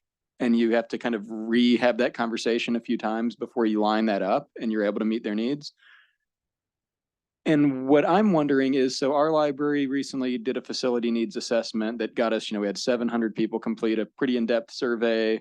30 people attended some focus groups. North Valley, just Stevensville Library right up the road, did a very similar thing and got, proportional levels of feedback. I'm sure there's plenty of other libraries in Montana that have done this. A lot of that data, some of it is kind of metric, some of it's more open-ended. And I know at one point Rebecca had talked about looking at some kind of like AI software that could almost synthesize those open-ended comments and do that. And I'm wondering if there would be a way and if it'd be helpful for all the libraries in the last year or two that have done these big facility needs assessment or public surveys or strategic plans where there's been a lot of public input. And, instead of that just being useful for that specific library, which a lot of it is, generic to that, or not generic, it is specific to that library. It's okay, the meeting room walls have water leak stains on them and the carpet's threadbare and it looks bad and we don't want to have our garden club meet there anymore because the vibes are off. But the stuff that's, broader that, might be themes that are shared among libraries in terms of, interlibrary loan takes too long, or Montana Library to Go collection is just way too thin for my needs and I have to wait for 6 months. That sort of stuff. I'm wondering if there's a way, if it's a worthwhile project at some point to have, or if there's even the capability to kind of synthesize, have like all those strategic plans and needs assessments and public feedback sent to one place, have it ran through something that can sort of say like, oh, here's kind of a snapshot in time of what it's like for all libraries across Montana. Yeah. Brilliant. I love it. Yeah. So I don't know if that's possible. Well, we're actively exploring AI opportunities. So let's try it. And I started dabbling with some AI on your why I love the library survey from about a year ago. It's pretty interesting. Yeah. And I would be glad to just read all these myself if someone would just, pay for 2 or 3 weeks at Chico Hot Springs and I could just stay there, read them all at my leisure and then report back to you guys with the commonalities that I saw, but probably less efficient.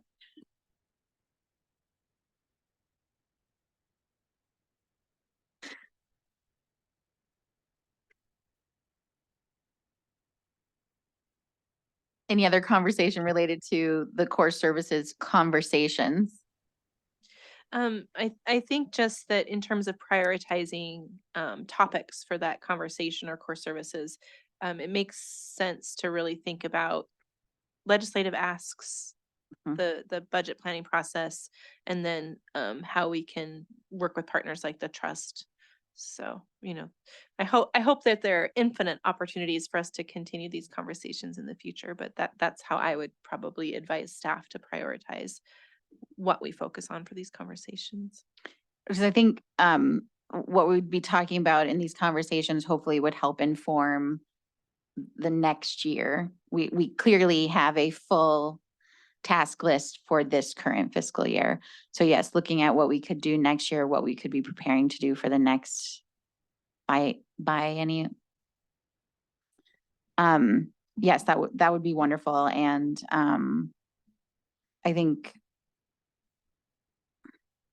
it would be great if all of us can attend as many of those as possible, just to be part of the conversation. Next on our agenda, we have cost share formula. This is Ashley. And I think, Ashley, I'll jump in and just introduce the conversation. Everybody on the NAC knows that we have been talking about trying to simplify the cost share formulas that we use to share costs for our different statewide projects.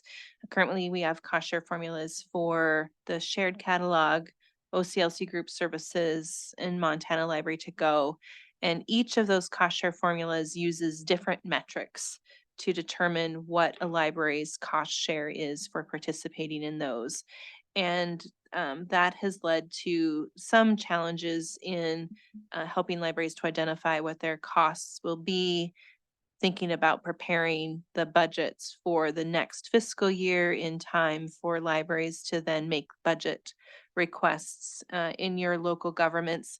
One of the concerns that I've had over the years is, especially when we use cost share formulas that rely on use-based metrics, there's a disincentive to growing use and wanting to try to move away from a metric that disincentivizes that kind of use. And then simply for administrative purposes, to have cost share formulas that use the same measures to simplify the administration of those formulas for state library staff and hopefully for the libraries that are participating in these programs. So we've been talking about wanting to identify a model that can serve as a single cost share formula for all of these services, as well as future services that might rely on cost share models. And we took some halting starts early on and finally decided to sit down and work with the state library's accountant, Ashley Kandich, and she's online to walk through the metrics that we used and the spreadsheets that resulted from that work. The measures that we're using are population based. And so for those of us that are used to metrics like title counts and user counts and actual use measures, the spreadsheet includes none of those.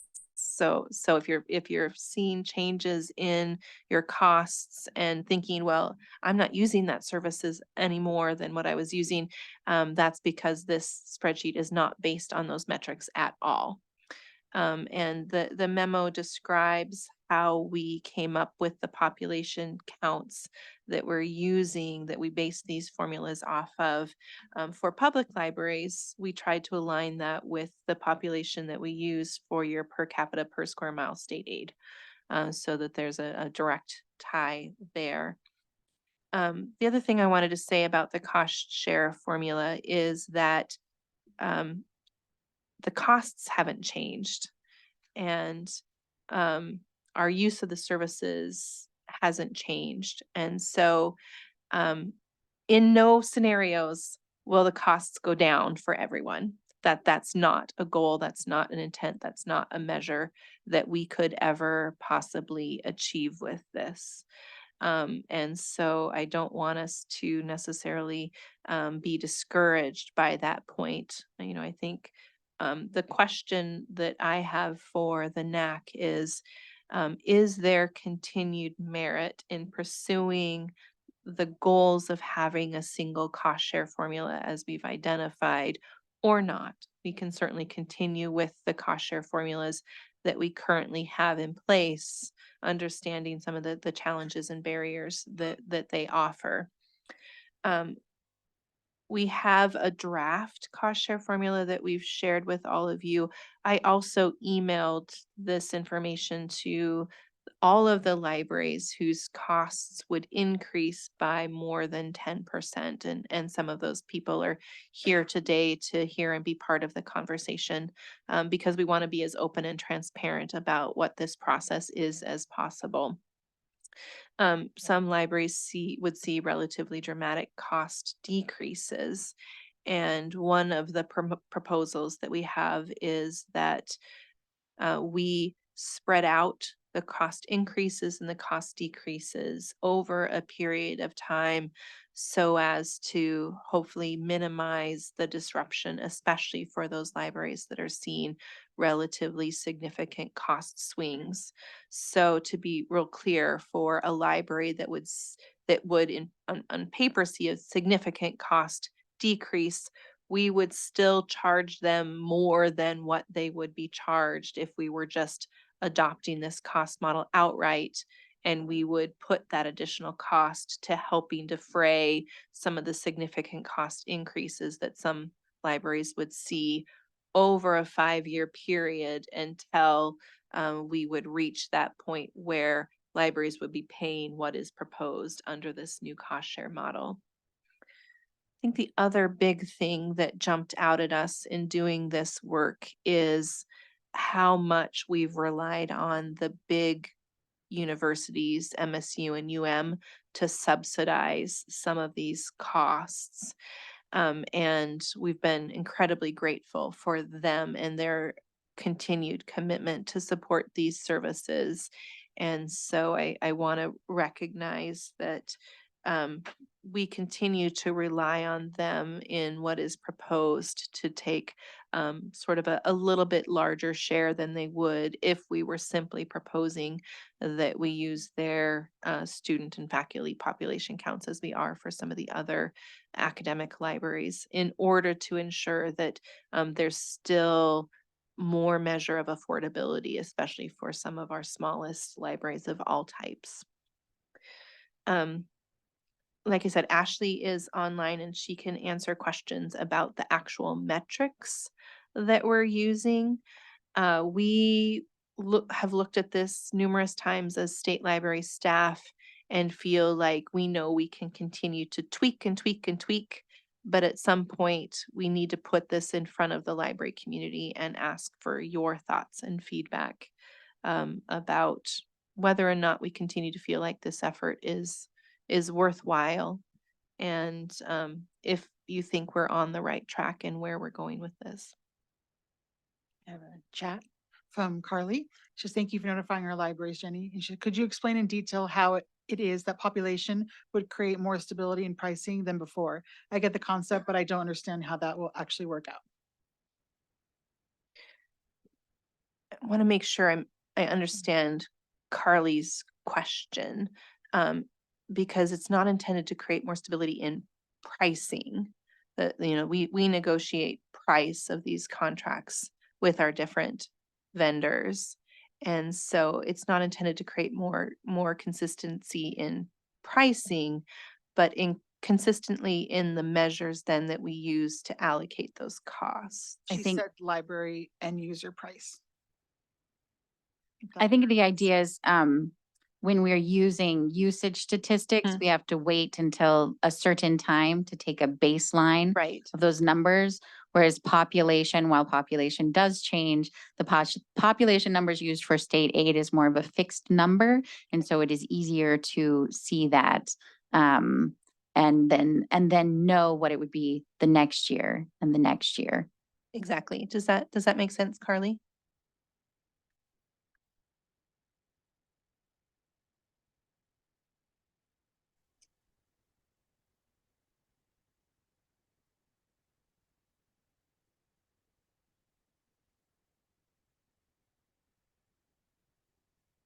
And then if this discussion is a long discussion, Genevieve, what time do we break for lunch? Lunch is here, so we can break at any time. Okay. Carly did respond yes, so we would still see significant variations. We just have time to plan. And for the public libraries, you know, we use the decennial census for your state aid population counts. This is new, so we may want to evaluate looking at population more frequently than that. But we could choose to say, we're going to use your decennial census population, and at least you know what that metric is for a period of 10 years. There's still some impact by whether libraries choose, new libraries are participating in the shared catalog, for example, or a library drops out of the OCLC group services contract. That flexibility is still baked into this. But that base metric that we're using is identified for each library. Can sorry, go. Can you explain how, so there's the minimum payment amount, and then the C sub as a percentage of the total participating libraries, and then the C sub multiplied by the remaining balance to fully fund the tool. That seems to me like, so you set a budget that's needed, and then you run the calculations from that. And I guess what I'm confused about is what is the mechanism that we are using to set that budget? I probably need someone else to speak to the Montana Library to Go budget.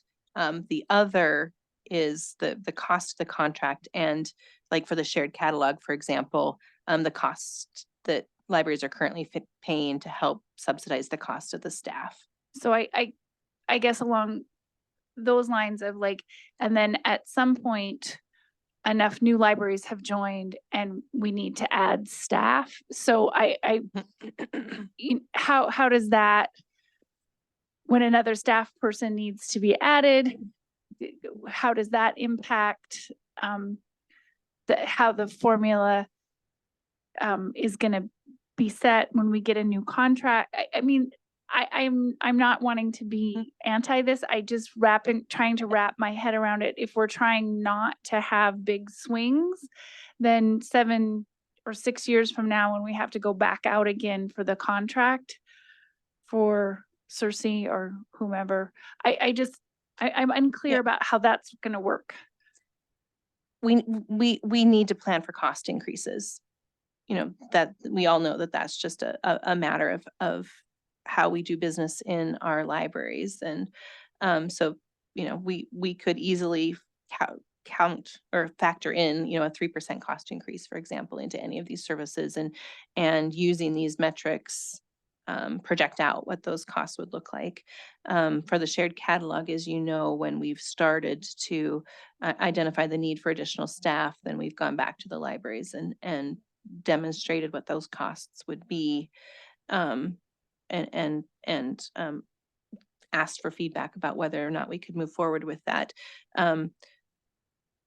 With this proposal, then it gives us more certainty on what a library's share of those costs would be, so that we can project out, you know, even 6-7 years potentially, if, you know, we're able to negotiate a contract with Cersei Dynex that says we're going to hold your cost increases to whatever percentage over a period of time. Because we're using a fixed metric to share those costs, we have the ability to then project out what those costs would be for libraries to give you that predictability. So again, it's not holding the cost and the pricing fixed, but it's allowing us to better understand the cost implications for libraries. So that like annual cost of living raises for the system admins and all of that will just be factored in. If we had cost of living for state library staff, it would be factored in, but we don't. Alyssa Ramirez commented, can we please hear from Heidi and Sam? I assume they are here because they are most affected. Yep. And is that, there was a gentleman who was starting to speak when she's, okay, so Sam, would you please go next? Yeah, this is Sam Walters from Anaconda. I really appreciate all the detailed explanations, but I was really hoping for something I could take back to my trustees to explain or justify how we are not going to be getting an increase in services, but our costs of the present services are going to go up by a little over $1,000 a year, when comparable sized libraries are seeing much less of an increase.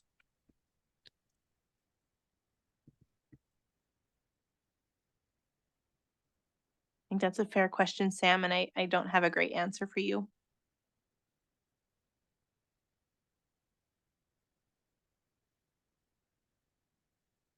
Okay, just so I'm clear, this wouldn't be this increase would be going to subsidize some of the other libraries that didn't quite see the same increase. Is that correct? Sam, do you have the spreadsheet, or at least you see it?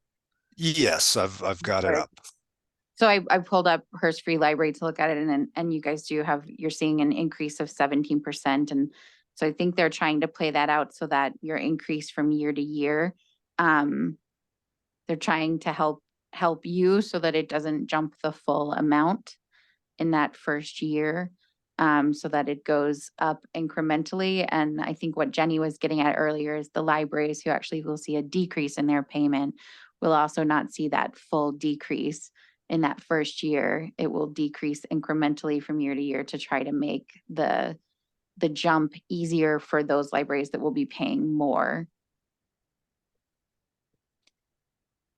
But Sam's right, that in sort of trying to even out and smooth out how we identify those costs. This does mean that libraries that are paying a different share now may pay more, and libraries that are paying more now may pay less. And the services, as Sam points out, remain the same. And there's just no other way to say it than that is the case. So for those libraries who are seeing a big increase, it's a reflection of, or a big decrease, is it a reflection of how much their community actually engages in the use of these? So when it was a usage-based? It's just using completely different metrics altogether. And we're comparing apples and oranges. And so I don't think it's, in my mind, it's not necessarily a useful exercise to figure out why that is. It's just a matter of, it's just different. Okay. Nate or Jody, this is Amy, and I have a quick comment if this is a good time. Yes. So I think what Jenny just said is really important, that you can't compare them. But I think another thing to kind of think about is that the previous cost share formula for the shared catalog in particular was really flawed. It worked for a while until we started getting wider differences between types of libraries and sizes of libraries and usages, and it has been sort of unworkable for several years, to the point where the shared catalog has been just choosing to do flat increases because there were such wild swings for libraries because of the way the cost share formula was designed. So that's another thing to take into account when you look at this, is this completely new method should help avoid some of those wild swings, because it's not based on how many patrons come in through the door or how many books you cataloged last year. So I think that's helpful. And I just want to say we're going to hear from everybody who wants to talk. I think next in line was somebody who raised their hand around the same time as Sam. Carly has another comment. Carly has another comment. Okay, Carly. I can reach you. My board is also having a hard time with this. The university system took their full tax monies, and ours, public libraries, are firm ceilings with pressure to not ask at the local government level. I get that it is optics, but it is still tough. Thank you, Carly. Mark, I think you were going to make a comment? No? Okay. And then somebody said Heidi Sue, but I don't know if she's raised her hand. Okay. Yes, I did raise my hand. I do have some things I would like to say, but at this point, may I allow Sean to go ahead of me at this point? Yes. And then Sean come is back to me? also online. Okay. Sean? Yeah, I was just thinking about Sam's comment and I suppose Carly's. But I remember this being a topic when I was on the NAC, and I know that Ashley and I have talked about it a little bit too. Would it be? It sounds like what's needed in addition to the spreadsheet is sort of a narrative explanation of these metrics.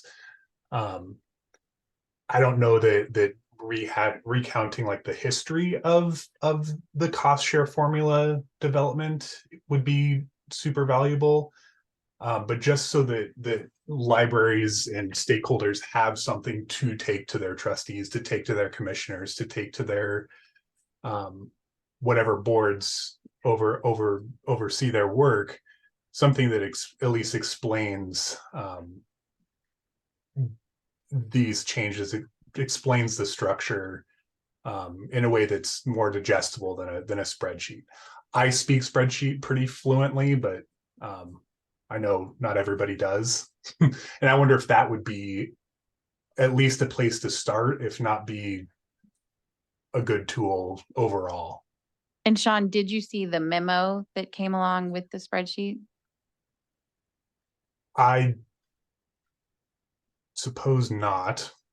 There is a memo and it does give a brief summary as to the why and then Okay. some how the analysis was placed together.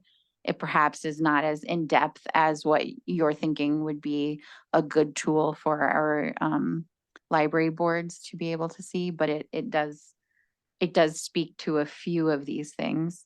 Yeah, and I see that now.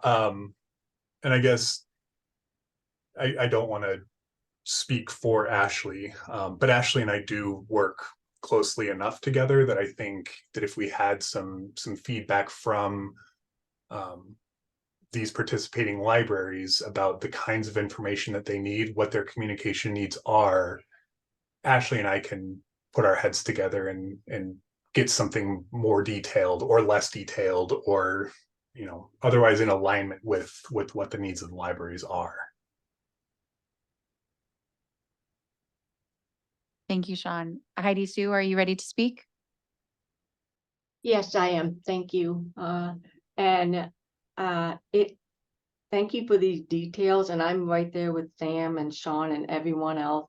I'm looking at the spreadsheet and I'm trying to remove the emotion out of like, oh my gosh, we're in the red. So I'm trying to stick to the facts here. And looking at the facts, I understand that this is a whole new formula based on potential users. Right now, I will tell you, according to that spreadsheet, the numbers for our potential users is a lot less. So our potential cost is actually a lot higher than what the spreadsheet is showing. And the number of catalog records we have in our library is a lot less than the staff count.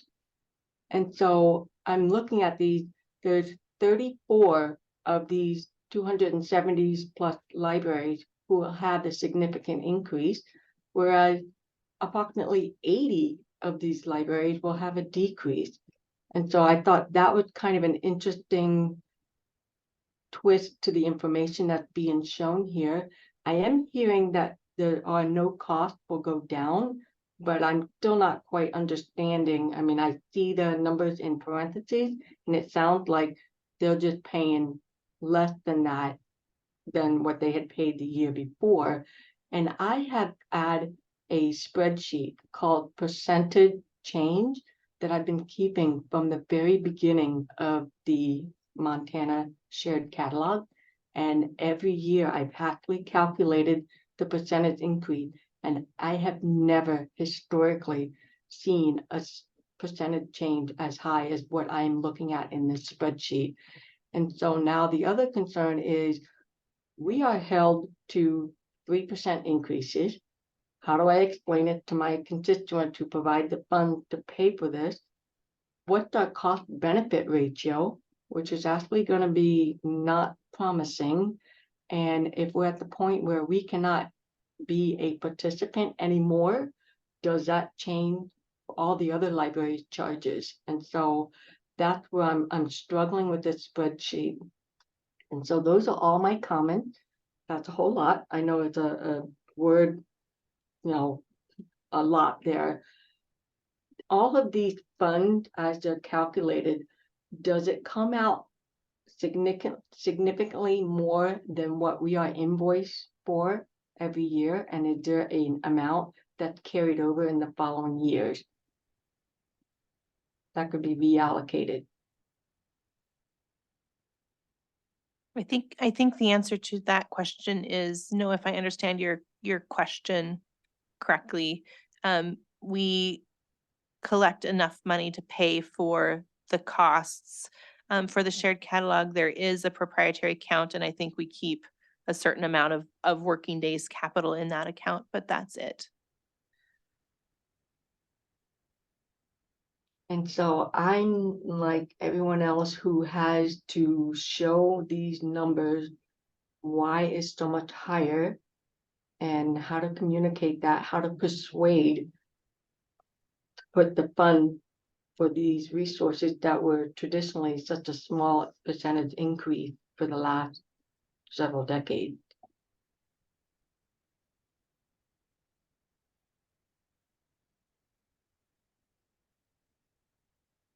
Lori? Yeah, I have the same concerns as everybody and Heidi Sue as well. Just because it's such a huge increase and needing a thorough explanation, going to my board and explaining why we have such a huge increase. Even though we got a mill levy, we have people fighting it, and we were cut $15,000 this year as on top of it. And so, you know, what's the impact going to be on my community if we have to go off the shared catalog? That's my concern. And so I'm looking at all of those aspects, and I have to take that to my library board. So if there's any help, because at this time we're kind of stuck. Also, a comment from Carly, similar. I'm not sure this is, I did, and my board did, more clarity and more compelling would be helpful. And please leave out the cost stability and promote more predictability, more plannable. And I do just want to say thank you to everybody who is attending the meeting today and sharing your concerns. We certainly want to hear from you. And I think I can speak for everyone in this room and for Jenny and Ashley when they worked on this. We would have loved to have put together a cost share formula that didn't negatively impact anybody. So please know that that your concerns are being taken to heart. And I think we did, you know, early on in the process, I think somebody said, well, is there something we can do to help the libraries that are going to see a big jump? And so that is something that is going to be discussed. I just thank you for sharing that with us. We have Dorland's hand raised, I believe. Yeah. So I guess, you know, you were pointing out the academic side being a big supporter here. And while I appreciate seeing a cost go down for Montana State, I just want to be realistic that U of M has had significant collection budget cuts and MSU has not. And so you're very heavily reliant here on U of M and MSU. And I don't know if you've discussed this with U of M, but I think that it could be problematic because you certainly don't want U of M backing out. And I'm not really in favor of MSU taking on a disproportionate share in comparison to U of M, but realistically, our collections budget is much higher than theirs. Carolyn, I did reach out to Barry, but I haven't heard back from him yet. Okay. Well, so I'm just expressing that concern. And if it's, you know, a showstopper in terms of U of M, whatever commitment they have, please come back and talk to us because we may be able to make up a difference if necessary. And Jenny, correct me if I'm wrong, this is not an action item today. I mean, I think those of you worried about how to take this to your boards, I don't think you need to take it to your boards yet because it has not been adopted. If it were to be adopted in the coming months, would it be effective for next fiscal year, or are we looking like another fiscal year down the line? I know most libraries, public libraries anyway, need to have some certainty in your costs by early spring. So I don't know that there is enough time for us to finalize something by early spring or not. That's something that we, you know, we can continue to work on if you feel like that's something that we should push for more quickly. You know, in reality, we don't have to do this at all. So that, you know, the question is the rationale or the reasons for trying to do this compelling enough? Do libraries, taking their individual costs aside, see merit and value in pursuing this, understanding the current challenges that we face and the hopes for what this might look like in the future or not? If the answer is no, we still need to do some work with the shared catalog cost share formula and likely others. And so that, you know, the work would just continue in that regard. I have a few messages. Okay, yes, Genevieve is going to read some chat messages. Okay. Heidi Sue notes from my comments, number of catalog records are less than staff count, 800 employees to over 4,000 employees and increasing more with Billings Clinic. Montana is integrating the two healthcare systems, both medical libraries are affected. Are these totals meeting the invoiced amount, or does this provide extra funds? We are held to 3% increases, cost benefit ratio, 34 of the 273 significant increases. 80 libraries of 273 are decreasing costs, that no cost will go down. Let's go to the next. Melody Carl said, does this have to go to the member libraries to vote for the MSC? Then I have a comment from Carly. I would recommend that you do talk to your boards. Waiting and then springing it on them might cause serious upset and distrust. Also, you would be able to add their voice to the conversation. Melody Carl, that was my understanding, that even once approved by the NAC, the MSC would also have to vote. And then Heidi Sue has her hand up, and I don't know if that is in addition to the comment I read. I have a question I'd like to ask. I need some clarification. May I ask my question? Yes. Okay, so I believe I heard that these numbers are not just for one service that we participate in. There's multiple services. So one of them is the Montana Library to Go program, which we do not participate in. So are these formulas, these numbers are taking all of the statewide services, product, the OCLC, everything all into one calculation? And I'm curious if I understand it's time intensive, and I appreciate being able to keep it simple, where it's just taking everything and using the same formula all the way across. But I'm wondering if the numbers would come out different if only the formula was applied for all of those libraries who only did the OCLC, those libraries who only do the Montana Library to Go. That kind of a idea. That's a good point of clarification, Heidi Sue. There are multiple tabs to the larger spreadsheet. So what is shown in each library's individual calculation is only for those services that you currently subscribe to. So if you're not a member of Montana Library to Go, your costs do not reflect any costs for that service. And the same is true for libraries that are not Montana Shared Catalog members. The academic libraries that are not Shared Catalog members don't have any costs associated with those services. So there's a total of 5 tabs in this spreadsheet: Montana Library to Go, OCLC, MSC, and then I think if you go to the total change review tab, that'll show, you'll see a lot of libraries that have a dash because they don't participate in MSC or Montana Library to Go. They only participate in OCLC, and then you see the total change. And then when you're looking at the 5-year implementation plan, which is I think what pops up on top when you open this file, it only shows you that total amount. Mm-hmm. And then to be clear, we are not collecting funds in excess of the costs of providing these services. We're actually prohibited from doing that. When Genevieve read through those other comments in the chat, was there anything there that needs to be answered? I think there was the question about would the MSC membership vote on it. And again, this is not an action item today for the NAC, but I believe if it progressed forward from the NAC at our next meeting, it would then go to the commission. Would it? The commission's never voted on our cost share. Okay, so then it would go to the memberships. I need clarification on your bylaws. I don't recall if that's required in your bylaws. Amy? That is required in the budget approval. So the cost share formula would be involved in the budget approval for the membership of the shared catalog. Yes. Thanks, Amy. And then for Montana Library to Go? That's how we've done it in the past. Sorry, Karen. Mm-hmm.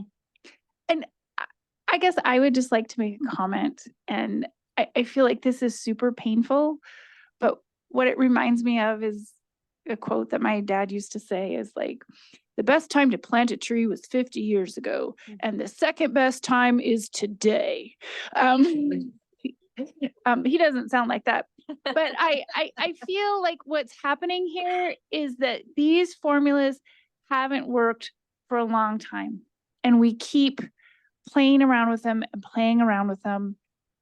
And they need to be fixed.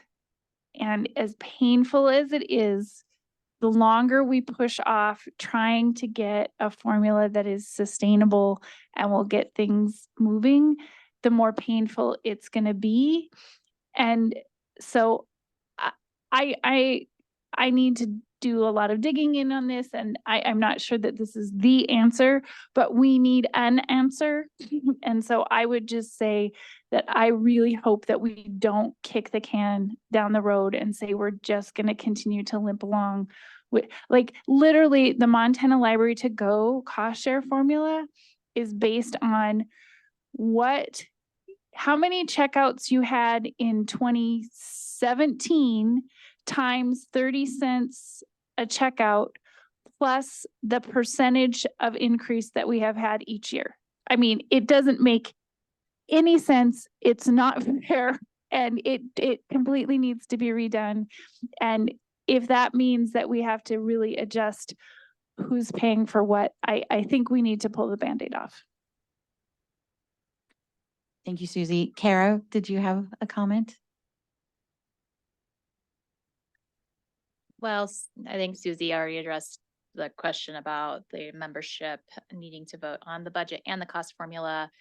We haven't, in my time at the State Library, I inherited cost formulas and we use them for those programs. Of course, OCLC doesn't have a consortium that votes on things. They just accept the responsibilities of payment. I was going to say something else, but it has left my mind for the moment. When it comes back, So let us two know. quick. Yes, Genevieve. Carly just said, I have to leave for a meeting at noon. Thank you for listening and for all the work on our behalf. Happy holidays. And Sean said Susie nailed it. Oh, Kara's I got it. remember it came back. So when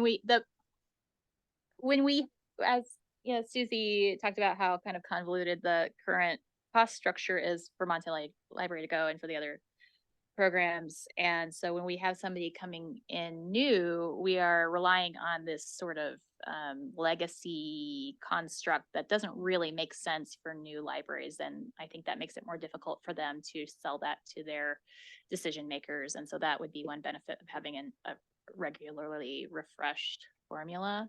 I don't know if that outweighs the concerns that have been raised today, but that would be one benefit. Sally has her hand up. Sally.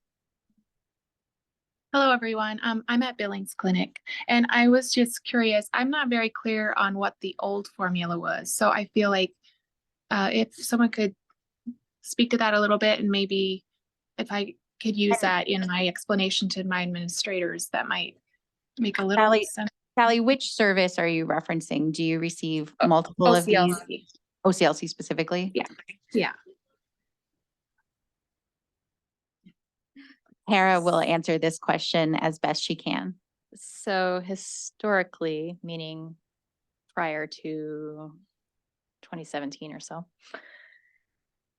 the cost formula was determined by the budget that we needed to collect from participating libraries, divided by library type, and then divided by the number of libraries that were participating within that type and the number of bibliographic records that each library held in WorldCat. And then we froze that formula 5 or 6 years ago and moved to implementing a flat percentage increase as we did in the other formulas. So I think we've heard from Amy on behalf of the MSC, Karen on behalf of OCLC, and Karen and Susie on behalf of Montana Library to Go, and can all acknowledge that the current cost share formulas are without reason and are difficult to work with from year to year. I think that is not something we need to quibble over. The concern, I suppose, is looking at this proposed model of cost share formula based on this new acronym, C-sub, cost share user base. And knowing that no matter what formula we went with in the future, there's probably some libraries that are going to see what feels like an unbearable gain in cost, and some that will see a decrease in cost. One note I made just on the memo itself, when we list library types, academic, special, K-12, and public, where do the tribal libraries fit in that? Right now, they're all in the academic. Academic, okay.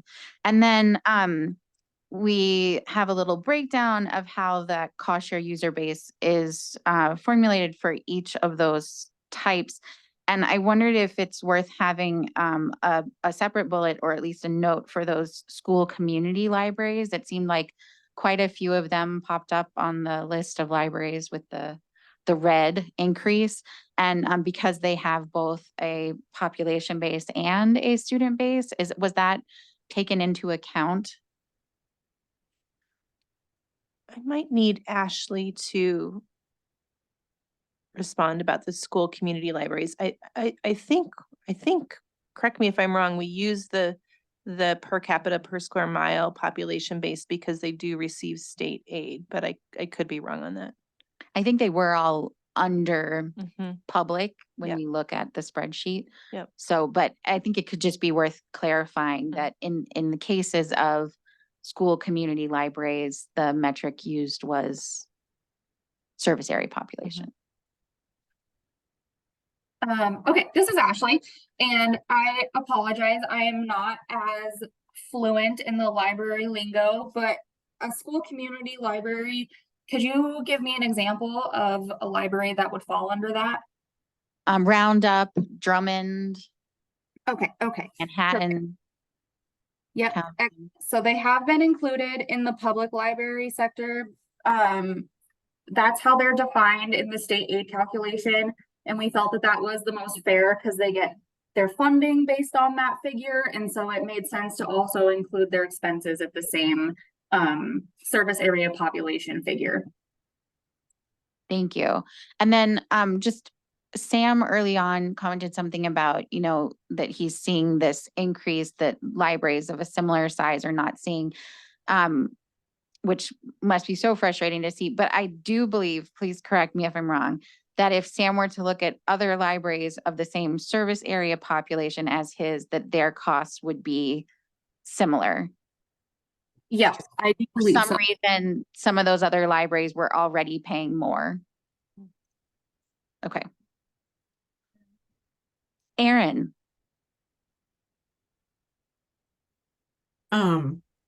I guess I have a slightly opposite reaction to I don't think it's fair that my expenses would go down. I do have a different type of funding source. And then also just the comment about where do tribal libraries fit. If we become eligible for state aid, do we move into the public library category rather than the academic library? Because we already serve more people than are currently enrolled at the institution. And so that's part of the reason I'm alarmed that my costs would be going down, because A, I can bear that cost, and B, I serve more people than is currently showing in that calculation. Thanks, Erin, for that. And I do think once we're able to identify that service population for state aid for tribal college libraries, that we would use that metric. And what's the timeline on that, Jenny? Hopefully by the end of this fiscal year, so that we can award So that state aid. I would next year. recommend, since this cost share formula is also future thinking, that change be incorporated into it now. And then also those tribal libraries can be prepared for what their actual cost would be using that model. And then my other question, at the last Montana Library to Go meeting, I know Susie and I were both in the camp of, we really need to be putting more money into Montana Library to Go. This hasn't done any of that, I'm guessing. Zero growth. Or, I mean, or just the normal growth? Doesn't it look like the totals are the same for both current and next? Yeah. Yeah, that is something I would like to point out is with these formulas, we used historical dollars just to keep it pretty consistent when you're comparing how the old formula calculated the library's cost to how the new formula did. So the costs that you're seeing represented in the spreadsheet are actually the same dollar amounts year over year. So they don't show any increased costs that would come up because of changes in cost of the services. It is as flat and comparable as possible. Yeah, I appreciate that on one side, and on the other side, I'm finding that tragic if we are in this growth mindset of trying to move forward on goals. And then OCLC is also in contract negotiations, and Kara has her hand up. Struggle. Yeah, the membership would set the budget for the coming fiscal year, and so they could be as aspirational as they wanted. We would just plug that into the cost formula. So if they wanted to expand that budget, they certainly could. So in any narrative language we apply to this formula as it's spread more widely and to the libraries who've already received it, I think we do need to be clear that these are static numbers, not numbers reflecting the growth we will likely see. In other words, these numbers will only go up. And they will go up by 3%, 5%, whatever, is needed. Where's that $1 billion donor to the trust? That's great. Anyone online or in the room? Legislative ask. Now, what else is helpful for us to discuss while we are gathered here today on this topic?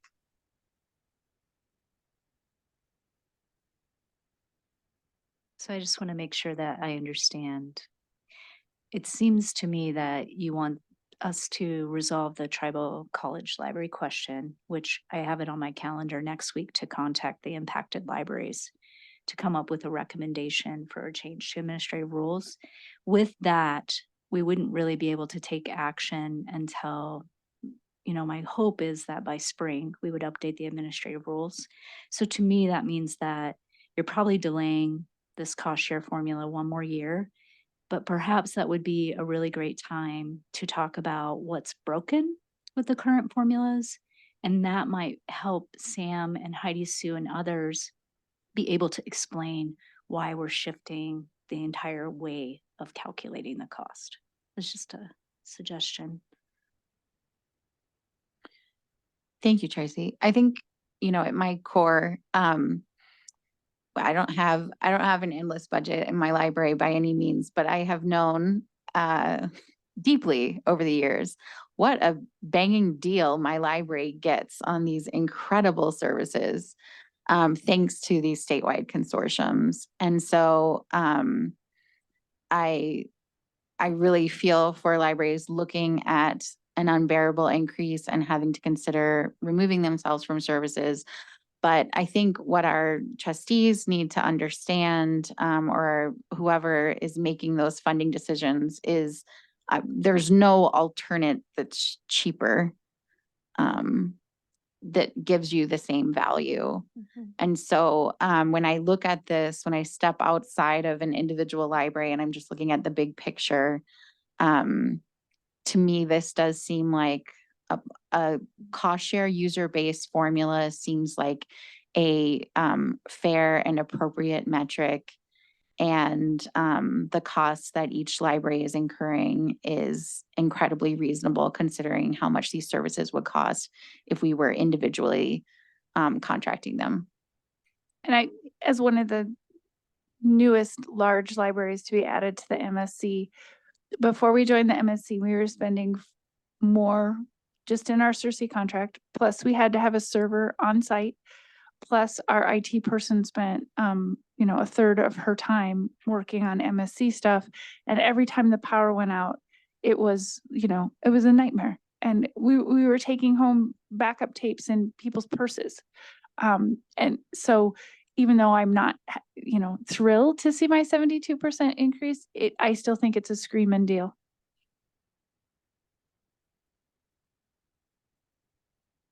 I really appreciate the work that Ashley has done on this. It is fantastic. And I think it's probably helpful to have someone working on it who's not, deep into the library world and who doesn't know these people's faces and can really just work with numbers. So thank you, Ashley, for your work. It looks like Genevieve has some additional comments to share. Comment from Heidi Sue, agreeing with the current speaker, purchasing these resources as an individual library subscription far outweighs the cost to MSC and statewide services. Plus, we get amazing personnel. That information is very helpful. Thanks. And, I think it just warms my heart to know that we can have these kinds of conversations as a state. It just truly reflects the spirit that Montana libraries work within, and I'm just really grateful for that. So I thought for sure we'd be still on this topic when we came back from lunch, but it does feel like it's dying down. However, I want to just put another opportunity out there for anyone online or in the room to share any thoughts on this, because I believe when we come back from lunch, we will move on in the agenda.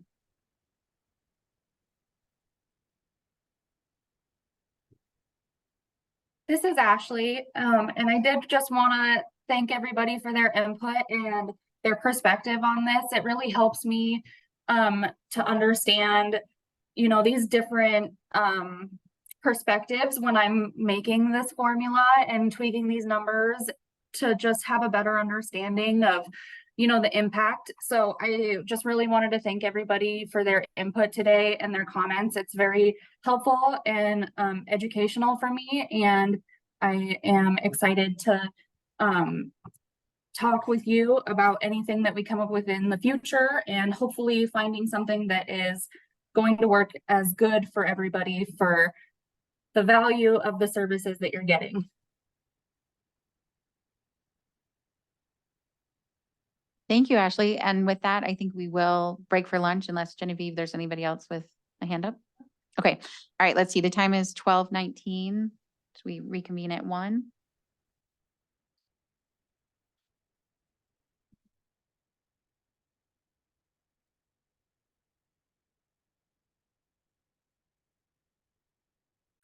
Okay, recording resumed. And then is there something in chat, or was that just the lunch? Dorlin just let us know that she'll be back a little later than 1, but she's going to come back. Okay. Hello, everybody. Welcome back to the meeting. Next on the agenda is me, the NAC presentation to the State Library Commission. And I just wanted to let you all know that Robin from the State Library Commission had approached me about doing a presentation at the last commission meeting, just kind of going over what is the NAC. What is it that we do, who we are, and how we work with the commission. And so I attended their October meeting in Columbus to just sort of introduce us. And so I thought, Genevieve, it might be nice as a compliment if we could we pull up the State Library Commission page and sort of take a look at our current commission. And of course, we have Peggy here in the room from the commission. We also have Tom Burnett online. Oh, hi, Tom. Thanks for joining us.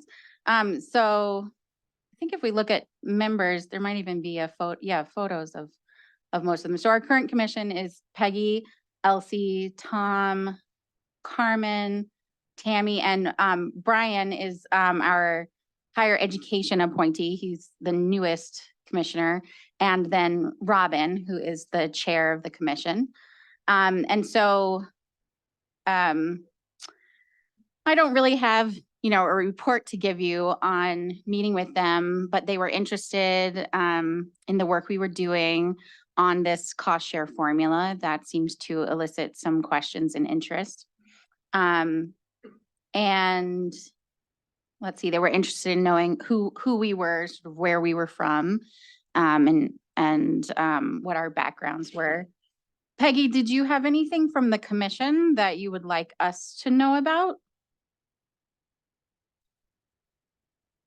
Oh, well, I was thinking about when we were talking about when we were talking about the cost sharing formula, and the commission has talked a lot about trustees and education and continuing ed. So I mentioned to Jenny that that might be a front loading situation for your trustees to have more information about the cost sharing formula. Also, very interested in the federations and the reports, and you know, to improve services to the libraries. So I think we can continue to move along those lines and really focus in on those areas. Wonderful. And Tom, did you have anything you would want to share with us?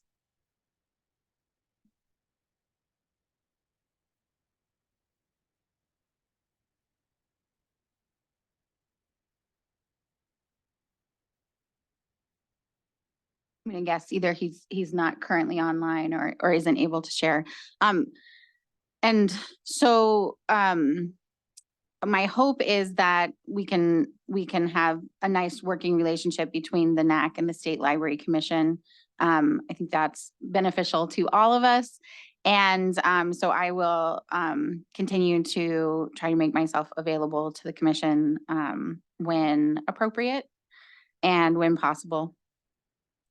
So that's all I need to say about that. Next up, we have Montana State Library updates, and I'm guessing we have quite a lot. Some of us are going to tag team some updates that we just wanted to share with you. And I just give me one quick second to bring up my notes.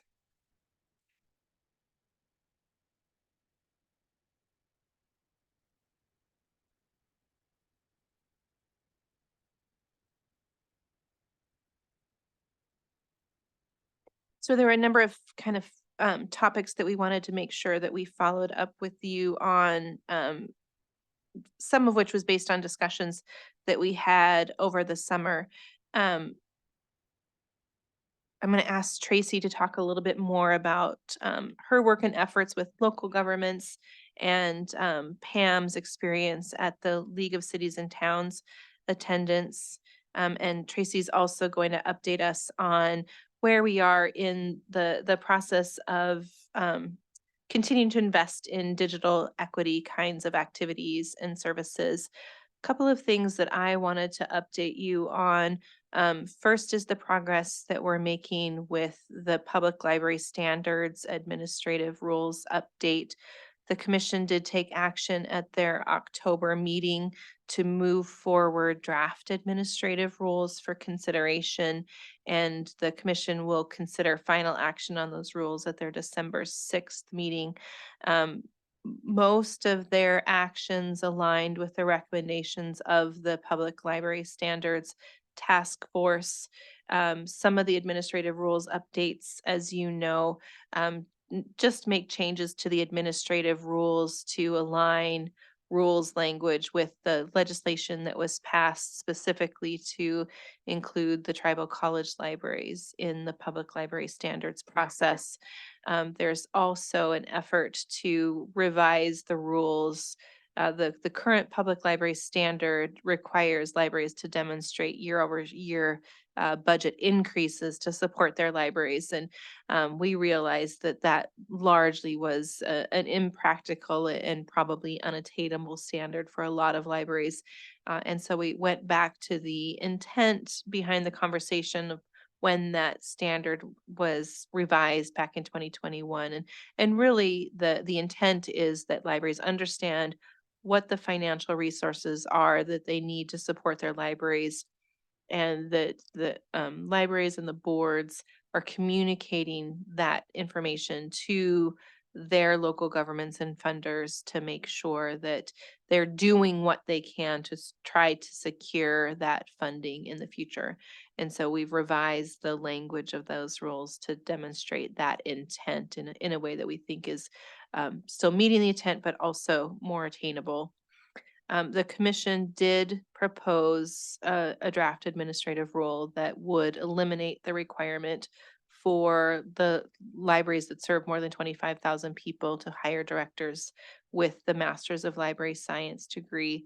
That recommendation was not supported by the Public Library Standards Task Force. And we are currently in the process of soliciting public comment for all of the rules. That's the rule that's generating the most comment at this point.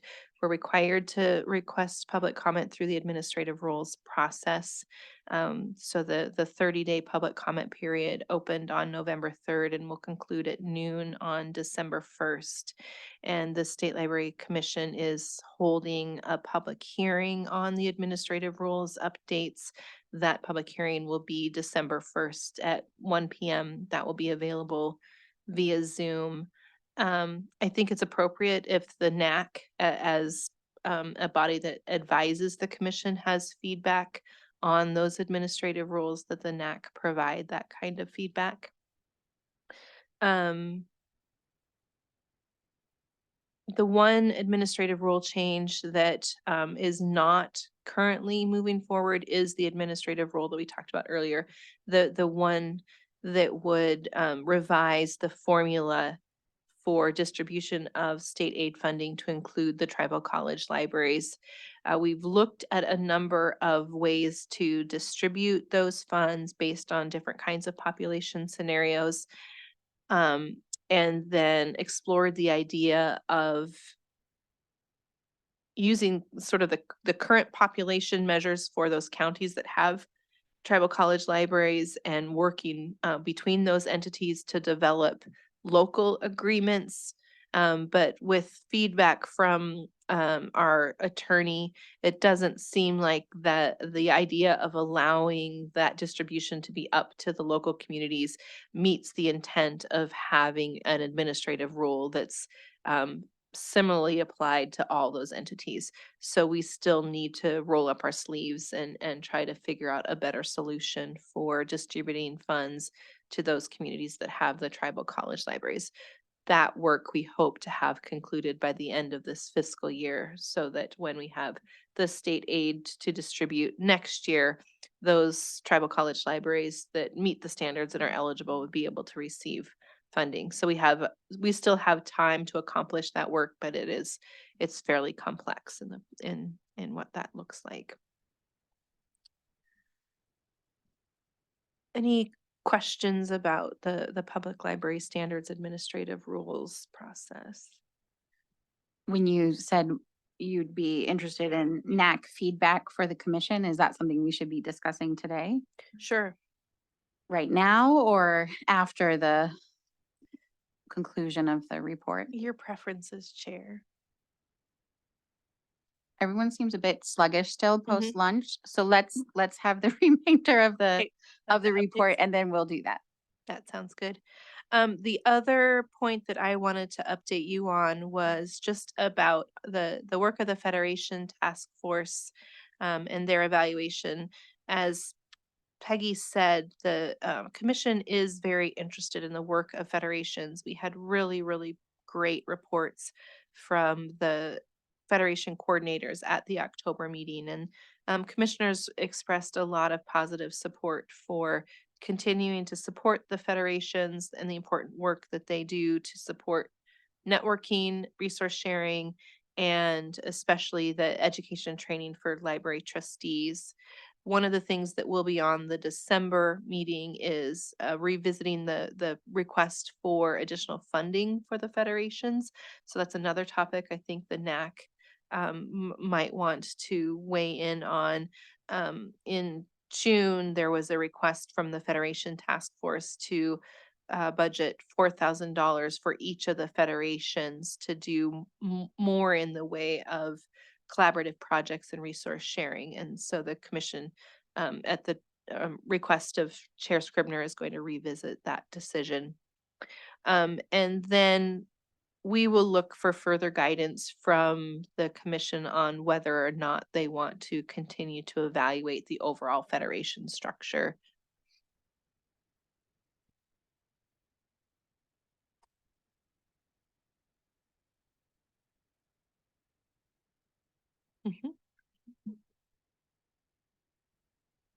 Okay, so shall we talk about this request for additional federation funding? Does the NAC wish to have input on this to share with the commission at their meeting in December. Can we have more information about why they declined to add the funding? The requested funding? Was the money not there, or they chose to put it someplace else? Or I didn't really understand why they didn't follow the recommendation. I don't know that I can speak to the why. I can tell you that the money is in the budget and it's not been allocated elsewhere. So if the commission does make a motion and passes a motion to allocate those funds to the Federation, the funds are there and available. I move that the NAC strongly suggests to the Montana State Library Commission that they allocate the budgeted funds to the federations as requested by Montana State Library staff. Can we have a motion on this, even though it's not an agenda item? I Or don't can think you we need a motion, but yeah. It's a message that we yeah, could share. carry that message back. Okay. And then Rephrased to be send a message. And then who would actually type up this message? Yeah, I think Genevieve could work with you, Jody. Okay. Mhm. Okay. Okay. And what would be the thoughts of other folks on the NAC? Do you all agree with Susie? Would you add to this? We've got on the NAC 2 federation coordinators, right? Lori and Jonna. So I'd be interested to hear from either of you on your thoughts on this so that we can give a good message. Are you guys online? Yes, I'm online. This is Jonna. Hi, Jonna. And maybe you could just go back just for a little historical perspective and give a little bit of discussion about the funding that was requested and that which was declined. Maybe just a little historical perspective would be good.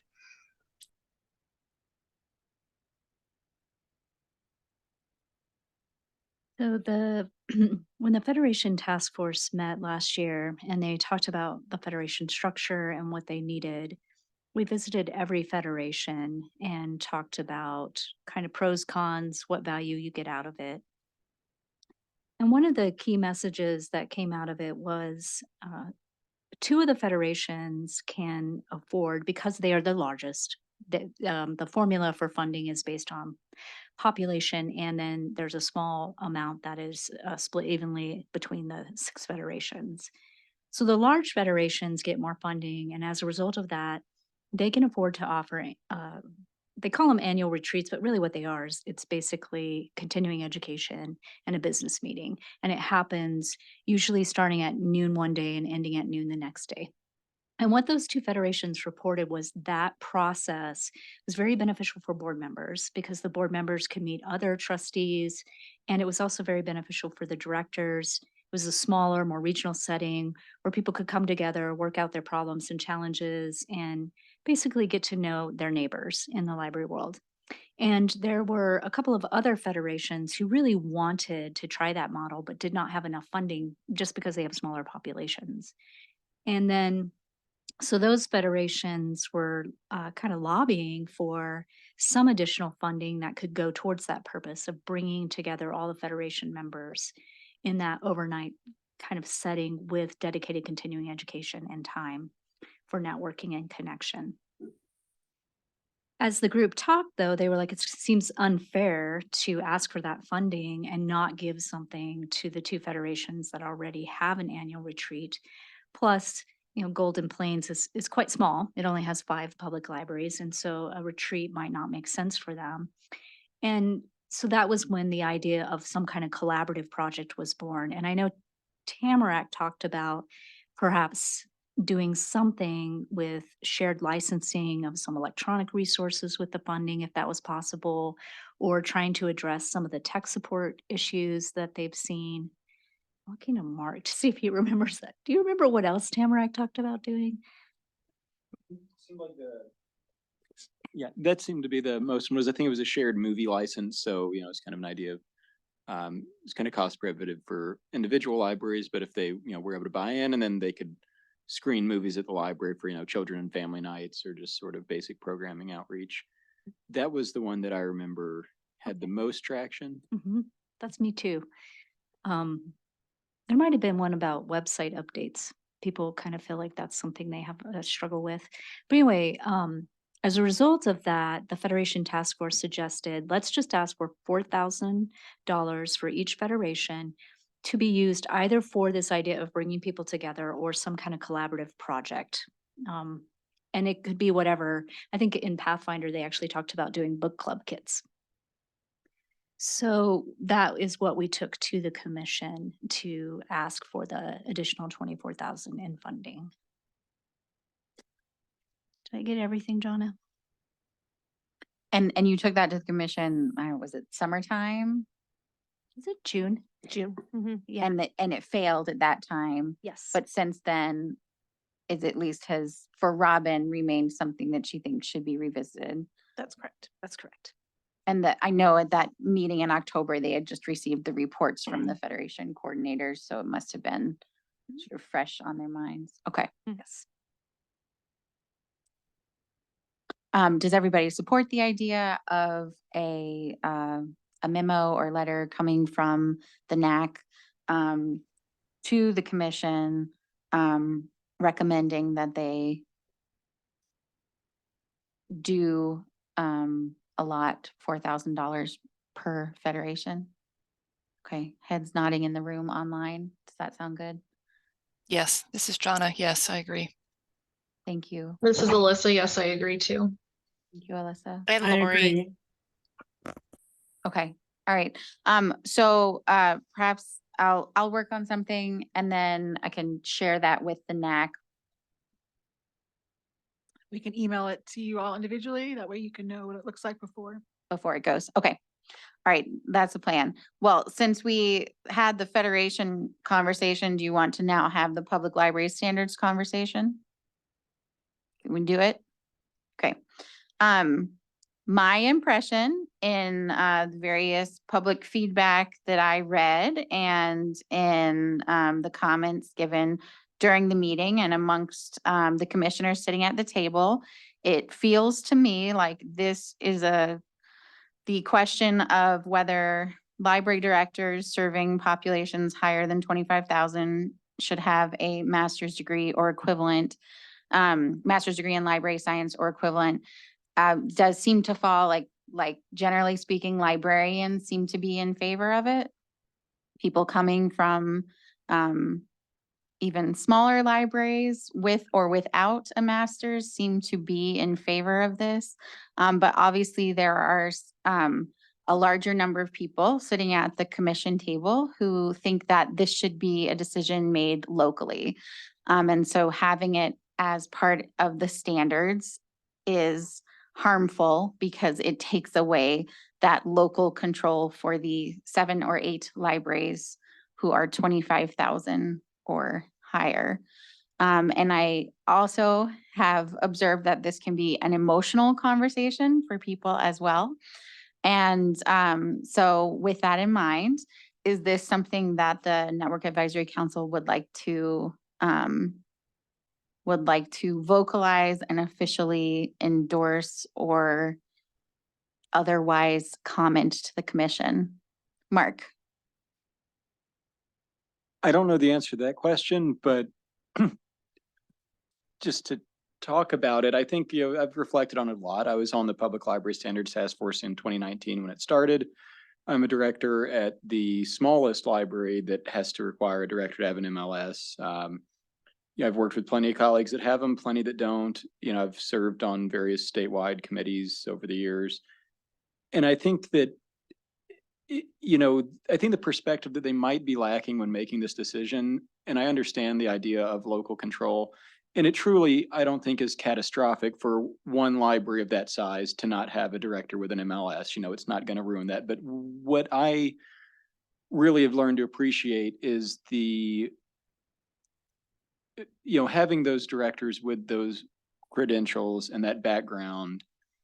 I think it just makes the bigger library picture easier to move forward and move along because there's a shared understanding, there's shared education, there's shared values. And it's, you know, to me is it's not the harm that it might do to an individual library, which is up for debate. And I do trust local library boards to make decisions in the best interests of the people they serve. But it is sort of, and that's the thing with the standard, is it holds it to a higher degree to hopefully yield better results for the broader state and the broader library community.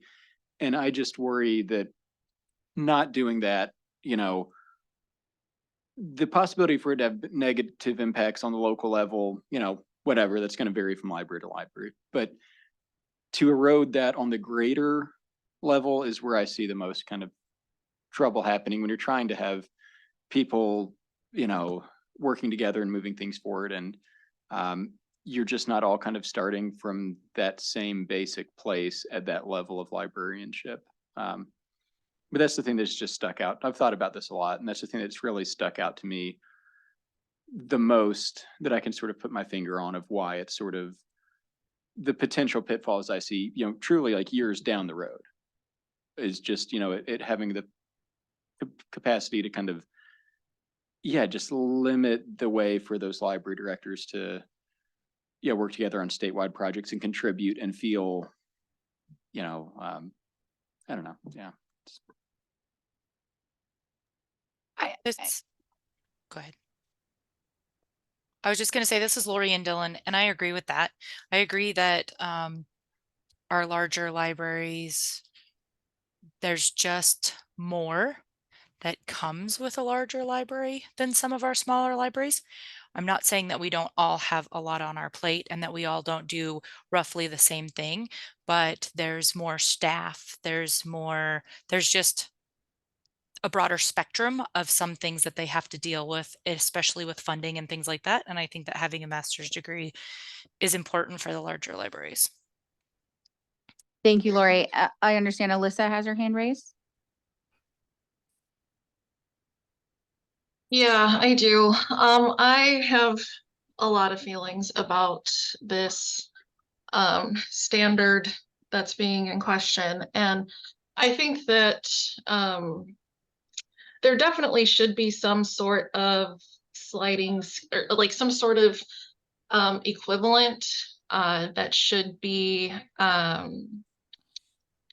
like that should be outlined, because I think that there is a lot of knowledge that comes from experience that you don't necessarily get just getting the degree, and I think that that should be honored, and it should be considered. But I really struggle with doing away with the requirement completely and the argument that it is about local control, because because the State Library Commission is undermining its authority pursuing this and continuing with this argument, because then why have standards at all? One of the standards that I struggle with is maintaining 40 open hours. I mean, I have 4 people at my main branch to maintain 40 open hours to my population. That is required in the state library standards. And at times that is a hardship with only 4 people to do that. You know, to just compare to Imagine If, I mean, they are required to be open 50 hours a week for their population size, and they have over 30 people to do that. So then I really struggle with, then why does the State Library Commission then get to tell me how many hours that I am required to be open? Why doesn't my local board get to decide that based off of the funding that we are given? So I think that the argument that's been presented has a lot of flaws. Thank you, Alyssa. Susie?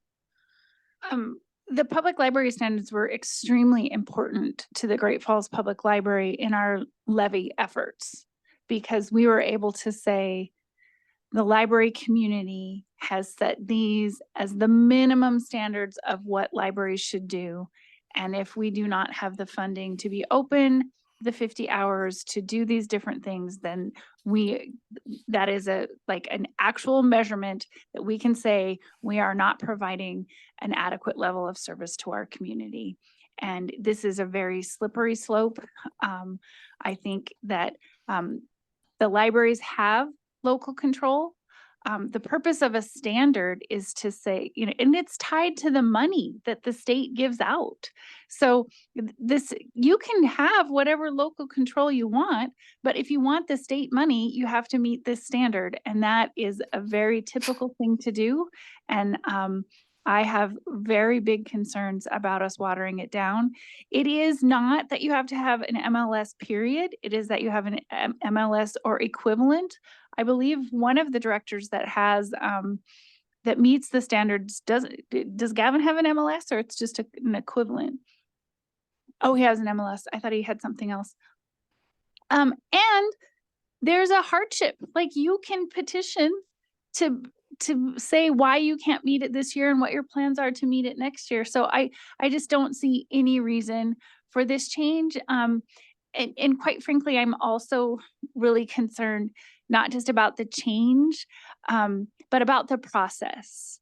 The Montana State Library and the Montana State Library community were asked to go through this large process where they got feedback and they, you know, did all these different things, and then they presented the best findings.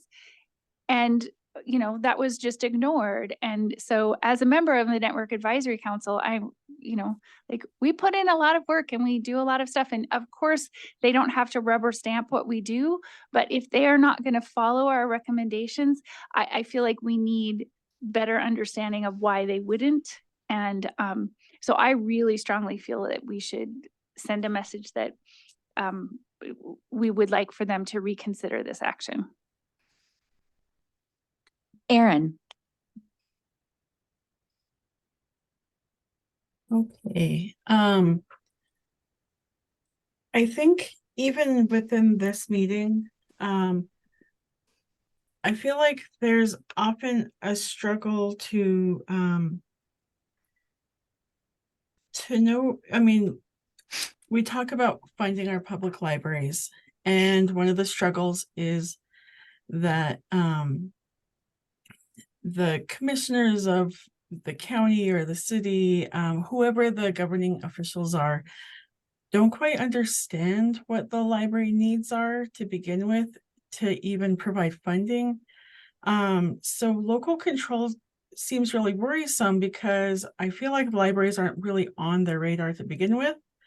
And so why would they care? You know, I do feel like we've been struggling, or we've been attempting to try to do more and more advocacy training and, you know, how to advocate for ourselves within our communities.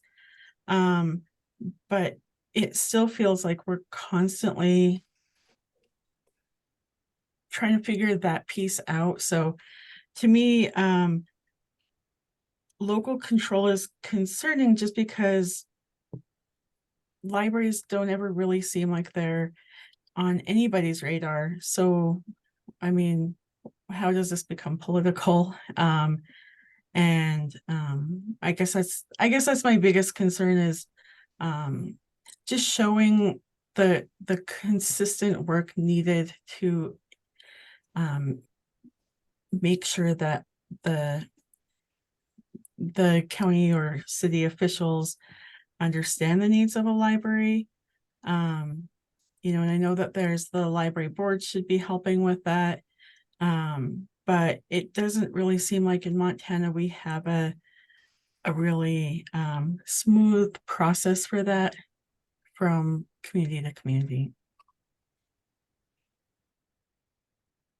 Donna. Hi, this is Jonna, Sheridan County Library. And I think all the previous comments that we've been listening to have been well articulated, and I can see the merit in all of them. I guess my one comment is that with regard to the standard that Montana had, I thought that standard really set Montana as a state apart from most of the other states in the country with regard to having the standard. And I thought, you know, that really makes Montana look good. And having this standard reversed, I guess I'm just not happy about it and how it makes Montana look as a whole going forward.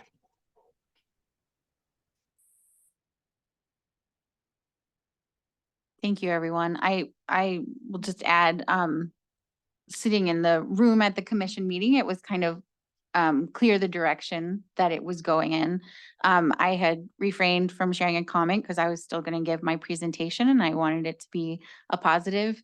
But I did end up commenting when it was kind of clear where the vote was going to go to say, well, why aren't you even discussing like changing the standard? Like, is there a way we could change this so that it would be better? Because when this whole conversation started, the suggestion was, well, couldn't just somebody on library staff with an MLS meet this standard?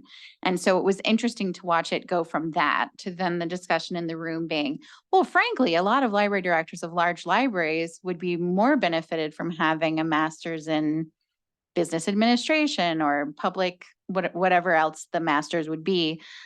So it kind of went from those discussions to suddenly, let's just get rid of the whole thing and not put anything in its place.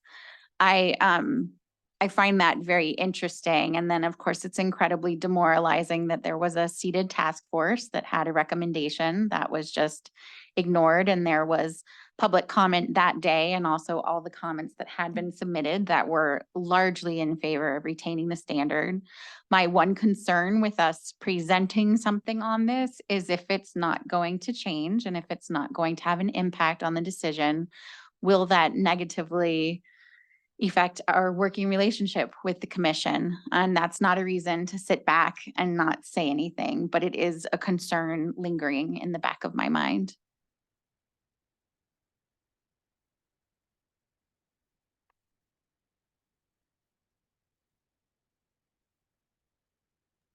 It's an annoyingly reasonable concern, Jody. Thank you, Alyssa.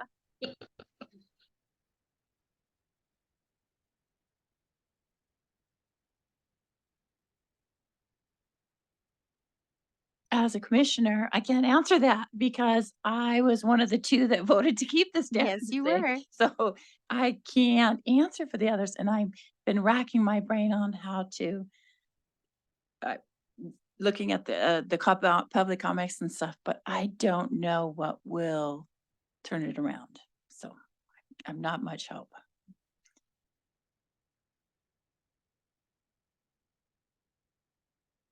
So we could submit a letter, a memo, however we want to say that. Just strongly encouraging them to change their mind. And I'm not sure that that will change their mind. Another alternate would be we come up with something brilliant that is a slight change to the current standard that somehow is acceptable and reflects their concerns, but I'm not sure what that change is.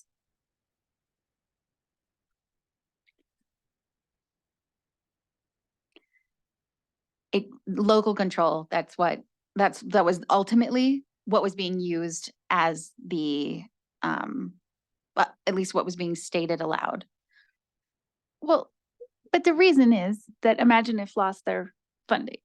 I feel like there's a lot of maneuvering around this, but my reading of it is that Imagine If board chose not to choose a director that has their MLS, and then they lobbied to get their funding. And so one library board is having this outsized impact lobbying versus the task force and all the public feedback that happened. And it feels very political. It feels like a part of the entire thing that's happening in terms of the culture wars of that libraries are demonized and we are not seen as being, important parts of communities, but, groomers and pedophiles and agents of Satan. And I don't want to pick a fight. I also just feel like I don't know how do we have a civil conversation about it in a real way?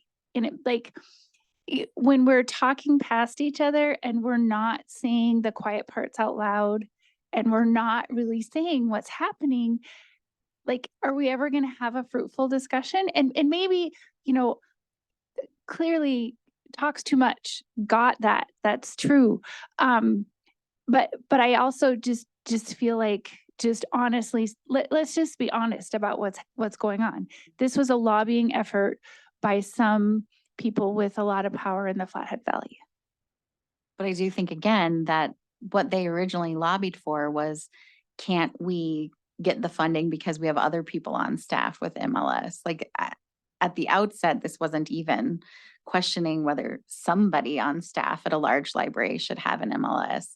But suddenly at the end, this conversation took a turn and became slightly different.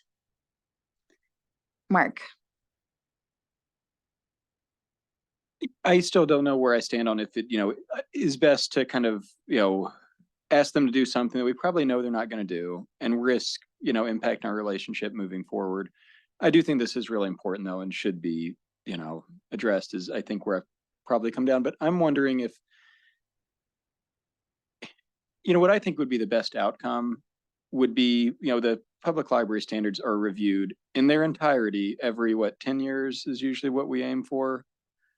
I mean, I wish they would just stand down on this and just review it in 10 years in the context of the entire public library standards, not based on one, because it's just, to me, as someone that's been part of that process, it just feels really weird to do something and then 3 years later have people picking and choosing which things. It's like, you guys, we worked on this for 2 years and had plenty of opportunity for public input then. And from what I recall, there was nothing about library directors with an MLS then. The most feedback we got was the hardship that it might place on libraries to have their boards attend training workshops and be certified, which totally makes sense. And that was one that we listened to very thoughtfully and really considered and went back and forth on, and then, put the standard there as something to sort of make people kind of, not necessarily feel inspired in kind of a hokey way, but, to say, look, really try to stretch and do this. I think letting them know that we think this is the wrong choice, and frankly, I think a harmful choice for the overall library community of Montana in terms of what it's going to do, the ripple effects years down the line of just, what I said earlier.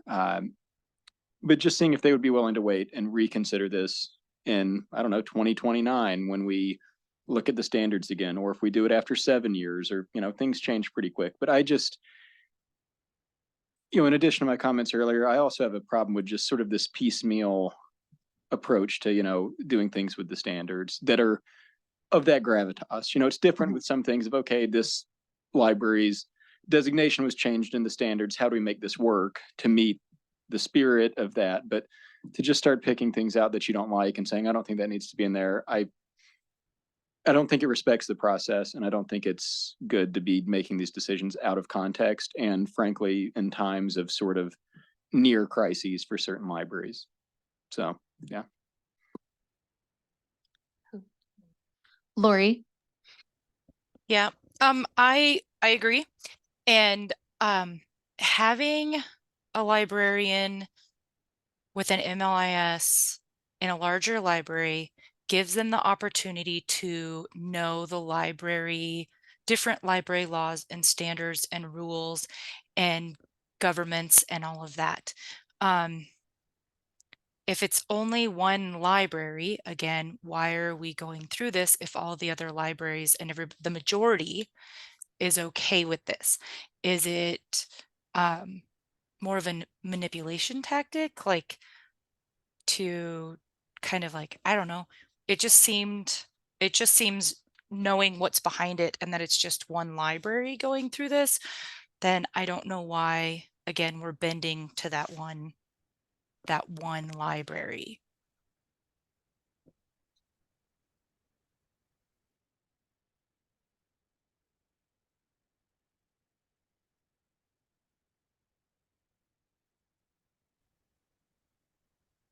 Well, the one library, they want their money, and they have really powerful people that are advocating to the governor's office and to other people about it.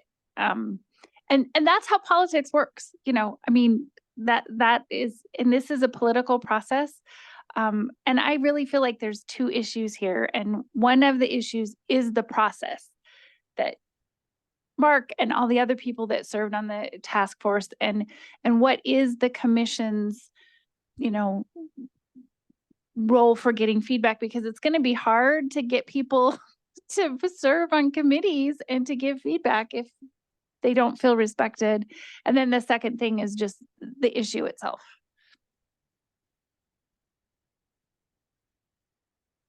Just to be like, have all the information that library that did lose its funding over this issue, that library director, I believe, is now gone.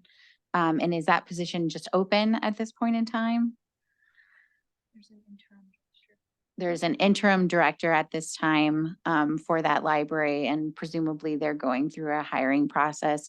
I believe for the commission, it's no longer about that one particular library. At least in the discussion they were having, that's not what they seemed to be stating aloud. It was this local control. So some of the points that I've jotted down, just, it seems everyone's in agreement that this is a wrong choice and potentially a harmful choice with potential ripple effects in the years to come. That the idea of passing things off to local control is a little confusing, because if it was all up to local control, why would we have standards? And then that the standards have helped libraries over the years in working with their library boards and local government decision makers. And that this was a standard that was something to be proud of. You know, and as someone who likes to work towards consensus when possible, I keep thinking, oh, is there something we could give them that they could use? But I'm not sure that there is. So maybe it is just stating our piece. Mitch, I'd love to hear from you. I saw that hand. Well, most of what I would want to say, I don't think you want to put in a letter to the commission. I would shy away from any statement that would try to justify the inclusion of that standard, because that's not our job. Standards exist because standards exist. If you have a problem with the standard, you should tell me why it should be retracted. I shouldn't have to defend why it should exist. And you're giving them the thin end of the way. I guess that's the main thing that's printable that I would say. But I mean, Susie tapped, it's not about the standard. It's about somebody's pissed off about it because mommy took the ball away. And that's what it is. I mean, to be perfectly blunt, and I'll even speak, and I'll say that I'm not talking as a member of this commission or even as a council or as a library director, but there are people on the commission who are bad actors, and they are disingenuous about the reasons why they do things. And there's a number of them who, yeah, you can't sit down at a table and come to consensus with them, because if they had their way, they would get rid of all of it, right? That's why they're there. They want to dismantle the whole thing. So you're not going to come to a consensus with some people who don't think you should exist, right? And I know you're not supposed to think about it as a fight, but if they think of it as a fight, it's a fight. So I would, if I was going to draft a letter, it would never say anything about here's why the standard should exist. It would say like what Mark said about how, hey, why do we pick it apart piecemeal? It would say there's a process. Maybe we should have it every 7 years or 5 years. It's every 10 years or whatever. I definitely would not recommend say, oh, here's a compromise choice. Maybe a staff member can have an MLS. No. That's anyway, I could go on.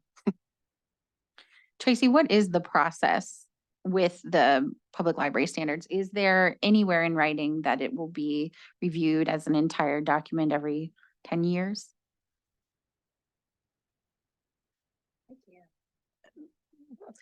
I guess I will say there is not. That has been our best practice. I've actually thought about why not have a rule that says just that these standards are reviewed on this frequency. That's something that could, I think, relatively easily be accomplished and may make a lot of sense.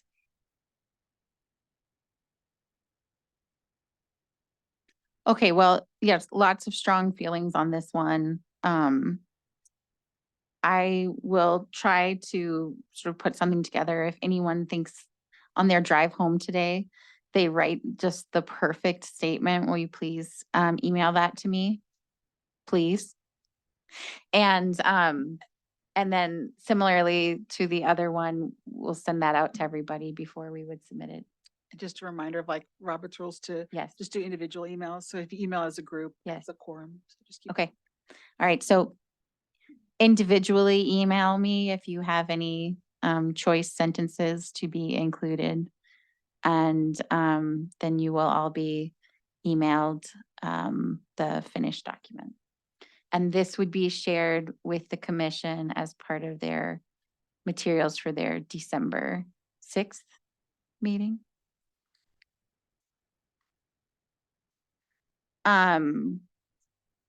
Yes, Jenny. I just wanted to give Tracy a chance to share some additional updates. Yes, I was gonna go back to Tracy. But was there any under state library updates? Couple more from Tracy. From Tracy, okay. Are we done with the public library standards? I think we are, right? We wish we were done. So Jenny had asked me to give an update on digital equity and then the local government, and I'm including Pam's work with the league on that. So with the digital equity work, just a quick refresher, there's significant amounts of federal funding coming to improve broadband infrastructure, and then also digital equity. And digital equity would be sort of the access and skills piece, basically what libraries have been doing for years and years. The state of Montana has consultants that are working on creating a digital opportunities plan. And this plan was released the first time in June. We did give public comment. They did include libraries because libraries attended their meetings and completed surveys, but they actually missed a few key things that you librarians do in providing public access computers and your assistance to people who don't have very robust digital skills. So we did comment back to them. And they did incorporate our comments in the draft that they released in October. Jenny and I met with Robin Madison, who's the regional director, kind of overseeing what's called the BEAD funding. That's the funding that goes for infrastructure.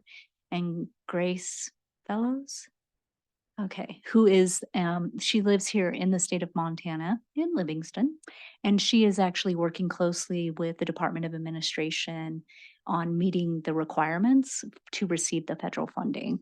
And she kind of indicated that there's sort of an early January timeline for the release of that. There is a committee that is charged with deciding who's going to get the funding. The priorities are unserved communities and underserved. And Grace did indicate that most likely all of the funding would be used just to meet those alone, and there would probably be a deficit. She is encouraging whenever possible for that committee to remember what they call libraries community anchor institutions.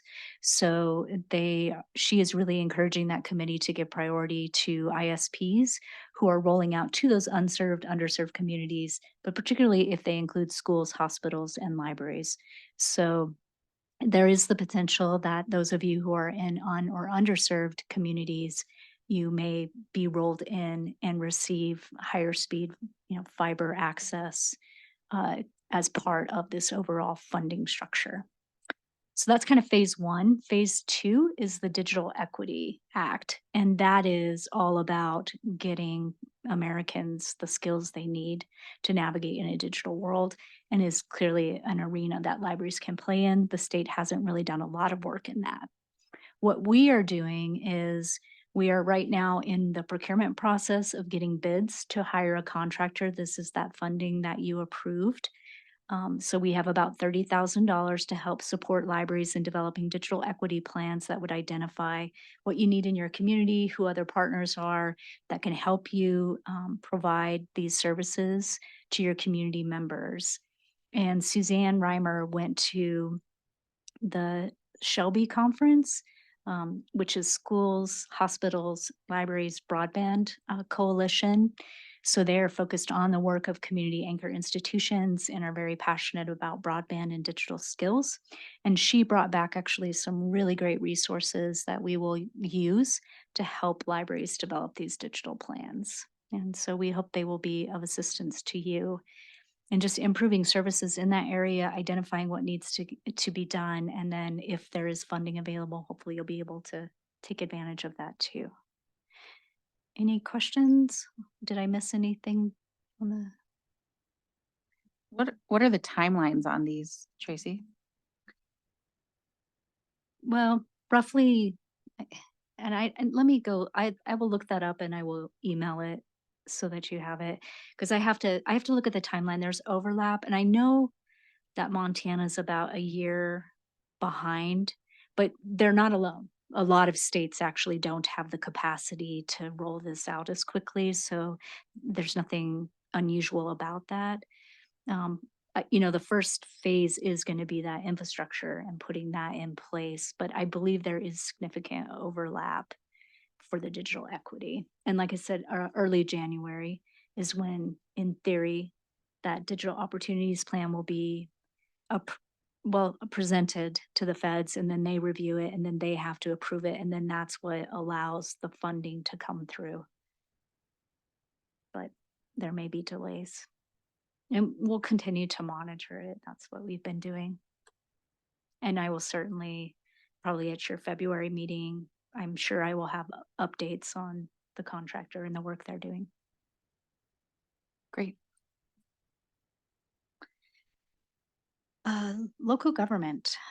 So this one, I team taught a session at the fall workshop. I was joined by Cascade County Commissioner Joe Briggs and Great Falls City Manager Greg Doyen. And so they agreed to team teach it with me.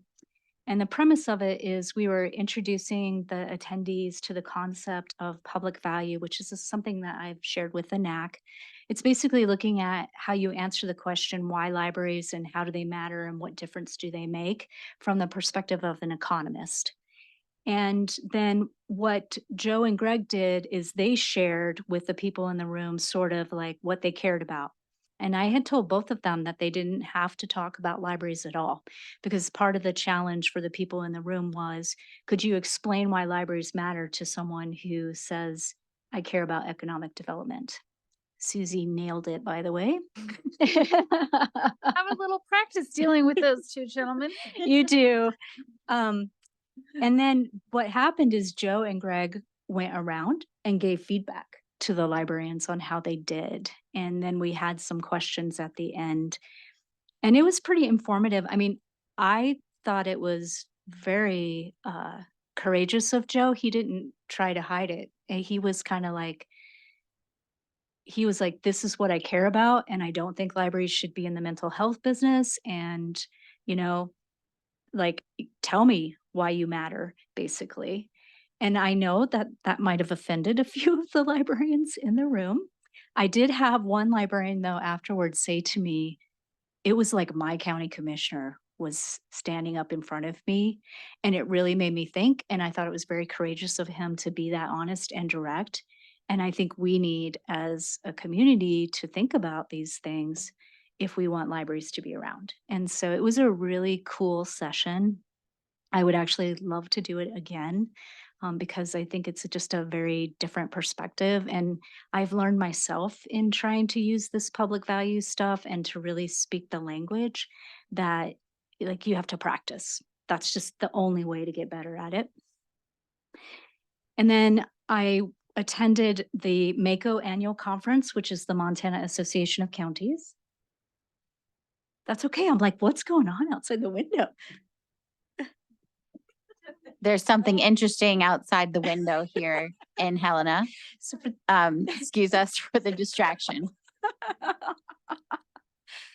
Anyway, so I attended the annual Montana Association of Counties conference this year in Butte. And it was my third time going, and I could really tell the difference. I had commissioners stopping and talking to me in the hall at the state library booth. They were actually thanking us for the work that we do, meaning libraries, and thanking the state library. There was a lot of, I had a really, several very good conversations with commissioners talking about the well-being, actually testing out some of what the librarians had said at the fall workshop with them about quality of life, talking about the mental health issues. They really are caring a lot about mental health. They're seeing that as a huge issue. Joe Briggs had actually worded it as, I don't think librarians should have to deal with it, and I don't think my jails should have to deal with it. And what I heard at the annual conference was a lot of the commissioners felt the same. They feel like this is a major crisis. And there is significant funding coming down for it, but there's no good solutions. So that is something they care about deeply. They care a lot about quality of life. And so I had some good conversations about that quality of life piece. I was also able to connect with them about the role of libraries in public policy. You know, that's easier for me, quite frankly, because I work at the state library and I work closely with my digital library colleagues. And so we have the kind of information they use to make decisions, but I could still tie it to their local public libraries. So I tried to do that where I could. They are also watching the broadband funding quite a bit. And I shared back with Jenny some information. Most of the county commissioners serve on the National Association of Counties, and there are some real opportunities for us to work together on things like early childhood education, childcare, early literacy. Those kinds of things are things they care about, and the broadband. And so I did share that information with Jenny, and I know she has shared it with her colleagues at the national level. So that was very interesting and very informative to go to that. I have also started working with the Department of Administration, again, the Local Government Services Bureau, who handles all of the accounting and works with the clerks and county commissioners and others. They are now fully staffed, and as such, I am going to be working with Darla Erickson, one of their leads, on providing more of that accounting financial training. And that will happen at Tamarack, and I'm hoping that we can convince her to maybe go visit the other federations. And then I also made a point of introducing myself to Nancy Iverson, who does the accounting for the counties. I have yet to meet a woman named Jody who works for the league, but I'm hoping to do that to get that kind of clerk aspect of it. And then I don't know her last name. Yeah. Oh, cool. Thank you. Is she from Shoto? Okay, great. And then Pam attended the league. And so she went to some sessions. She actually spent more time kind of working at the booth, and I think is at the stage that I was at about 3 years ago, where you're just sort of introducing yourself to people and getting to know them. So we talked about, you know, her listening in to what the league cares about, and then beginning to kind of talk about the value of libraries as it relates to what local city and town officials care about as well, and then bringing that information back to us to think about as a group. And I think that's it. Any questions for me? Just a shout out. It was a really great training that she did at the fall workshop. This really seems like a worthwhile endeavor. So it's rewarding to hear you sharing that already there's been dividends in the time that you have spent on it. Yeah, I think the state library investing in those local government relationships is really valuable, and I think it's going to pay significant dividends. We have talked about the fact that we should probably invest more time with the clerks and recorders, and so that's something that we'll be talking about as well.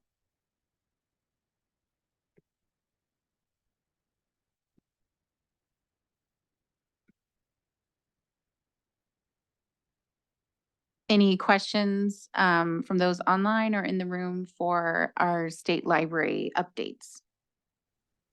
Did Tracy, did you end up ever going to that League of Cities and Towns in Bozeman and reporting on libraries? I'm not sure what you mean, Lori. Do you mean, I mean, the time I went to Bozeman, it was the local government center was doing a presentation with the Montana Municipal Interlocal Authority, AKA MMIA, about the insurance issue. And I did go and I did present. Okay. But I wasn't sure if that's what you meant. Yeah, it was. I also think that it's helpful because they do that training like once a year or something like that. Sometimes it's in Billings and sometimes it's in Bozeman, and I get all of those emails. But to have the state library represented and going over some of that stuff might minimize you guys from having to drive from town to town to do it all in one shot.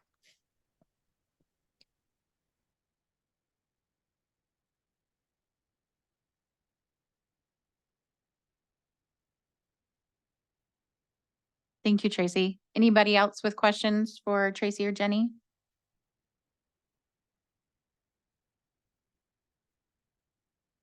Okay, moving on. We're looking at the dates for our slate of meetings in 2024. You may recall earlier in the agenda, there was a discussion that perhaps for the timeline of state library staff working on their work plan for the year, it would be helpful if we hold that retreat. Currently, we've done in July and August, in May instead. Does that have any, was there something we were doing in May that has a timeline that will get thrown off by doing the retreat in May instead? I don't know how many people are associated with schools, but for us, it's right at the end of school and around graduation time. Would be my only concern about May. So that could impact both Aaron and Dorlin. The summer retreat is a challenge in the public library sphere because it's falling within our busy summer season. So thank you for pointing that out, Aaron, because my mind is usually more in the public side. Frankly, I would prefer if it were not in the summer. So even though it affects me, it's still preferred. You would Not, still I prefer. always have something happening that same week in August. Thanks, Dorlin. Yeah. Let's see, our calendar for May is in odd years, we're adopting biennial priorities. But that could be tied into a retreat. And we propose a library development budget to the commission. But that.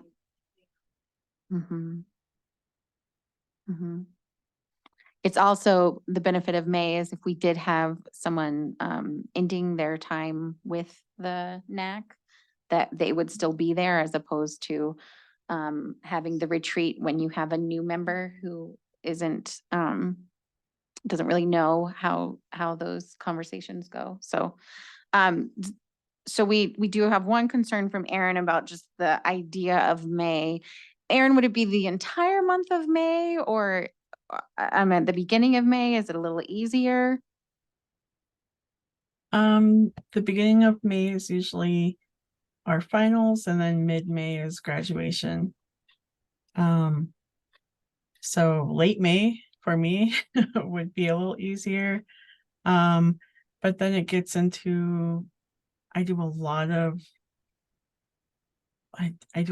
library associated travel in the summertime. So really the later in May, kind of the worse it gets for me personally. Before May would be better. Typically, our meetings have been, the meeting months, I believe, tend to be a month ahead of the month the commission is meeting in. So we meet early in November and then the commission meets early in December. So if there's something we are trying to get the commission to approve at their June meeting, we need to have that done sooner than later. So what about as an alternate doing a retreat at the end of April? I don't believe there's anything in stone that says our meetings are early in the month. April is so hard. It's National Library Month and Mhm. it's the MLA conference and Mhm. um, There's no good month. there's no good month. Let's acknowledge that. April 30th and May 1st is that Tuesday and Wednesday.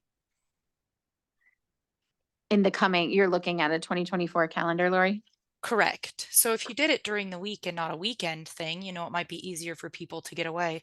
But April 30th and May 1st is Tuesday and Wednesday.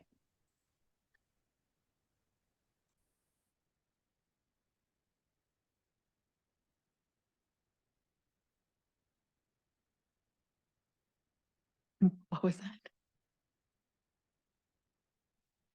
That was a very bad parable that splits the baby. Yes. Okay, so we have specific dates to consider. Which would be for a retreat, we're usually looking at 2 days. So April 30th is a Tuesday, May 1st is a Wednesday. For state library staff, is that an appropriate timeline?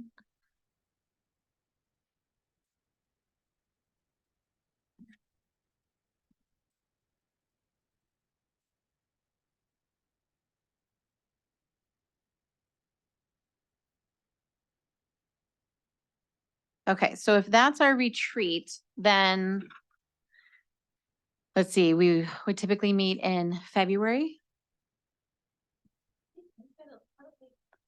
Haven't we been a little fluid between February and March? Yes, I believe that's correct. meeting, And sometimes that's been just an online meeting. depending on whether, yeah. I think what's most important about that meeting time, particularly in the even calendar years, is that the NAC have a chance to think about and reflect on legislative priorities and recommendations to the commission around legislative and budget priorities.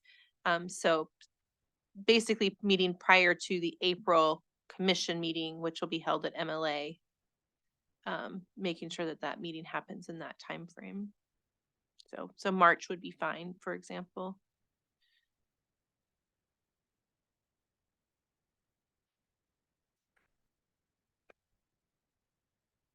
So this would be the next time we meet as a group.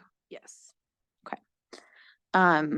And there's nothing on our to-do list that needs to be done before March. Okay, so looking at March, It is in March. and typically we've been meeting the first one, no, this is the second one. I think it's vacillated between the first and second Wednesday of the month. So the first Wednesday of the month in March is the 6th. The second Wednesday of the month in March is the 13th.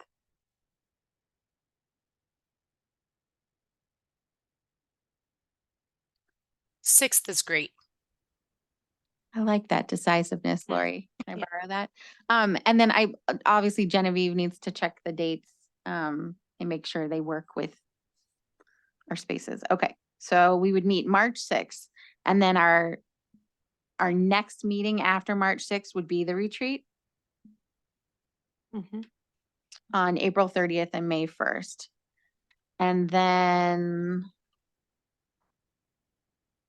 if the summer is not a retreat, we would still want to meet in the summer.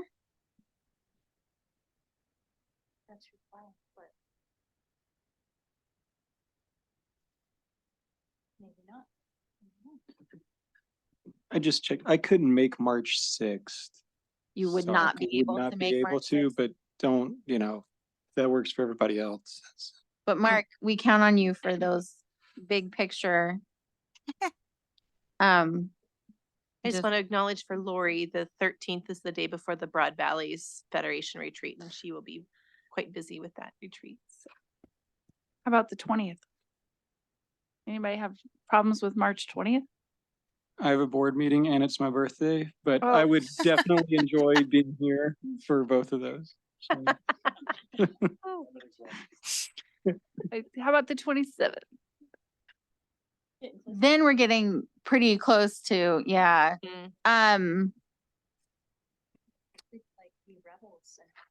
Right, I was gonna say, one option is looking at something other than a Wednesday, or if we backtrack, there's Wednesday, the 28th of February.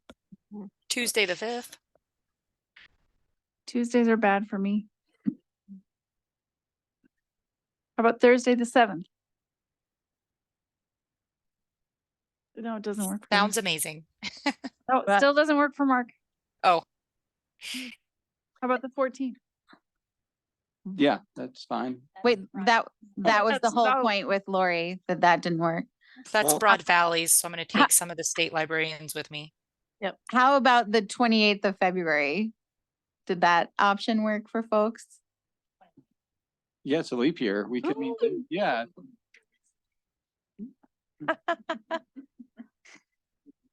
Yeah, let's meet on the 29th. That's a good day to meet. Tracy can't make it. Oh,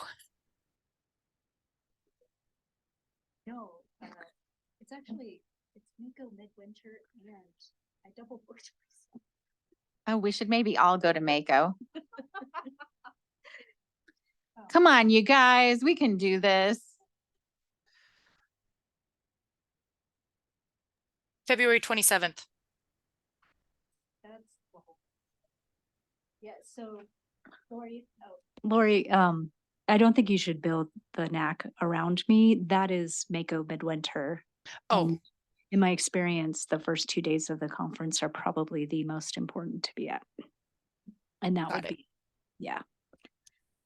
Is there a reason we don't do Mondays? Yeah, Mondays. Let's look at a Monday. Right, but I mean, we're really struggling here. Monday the 4th. May the, oh yeah, it's Monday the 4th, not March, not May. March the 4th be with you. Yes. March 4th into greatness. How about the 11th? You guys, this is really sad. Thank God 11th we're is great. doing this- How thank God we're not doing it by doodle poll. Jeez. All right, on the table is Monday, March 11th. Anyone? Oh, people in the room are available then. Folks online? Sounds good. You guys. All right, so we would Works meet for me. our next meeting after today would be Monday, March 11th. Then a retreat on Tuesday, April 30th and Wednesday, May 1st. Then I feel like maybe we should put just an August date on the calendar, and if we cancel, we cancel, but at least we have a date. Yep. It would be the first meeting after the retreat. So I guess the question would be for state library staff, how much time they need to synthesize whatever we've done at a retreat, to then have something to share with us. You guys do make it work. Yes. Yeah. This is Jonna. I just have a quick question. So the retreat is 2 days? I thought it was just, we always just did 1 day. I think we've been trying to like gather for a meal the night before and then have a full day. And so in my mind, it's 2 days because it kind of ends up spilling over, like, you know, instead of one night in a hotel, you're 2 nights in a hotel potentially. But let's say the bulk of the retreat would happen on that Wednesday, May 1st. Okay, gotcha. Okay, good. The commission will be August 14th. That's the second Wednesday. So we could do the following week or the week before. Would the commission be relying on getting something from us in August?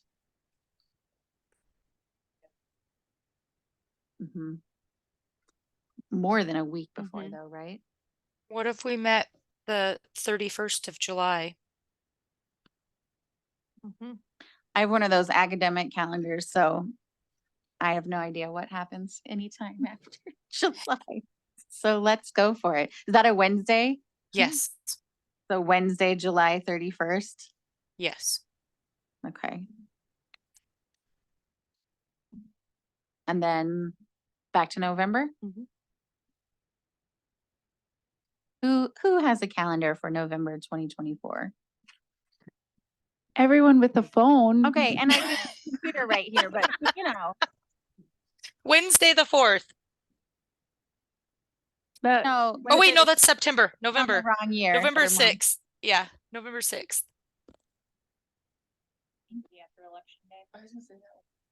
Mm-hmm. Or the That's 13th. what we did today. Yeah, but it wasn't as big of an election. Yeah, and that will, no, it won't be a state holiday for us anymore. Yeah. Yeah.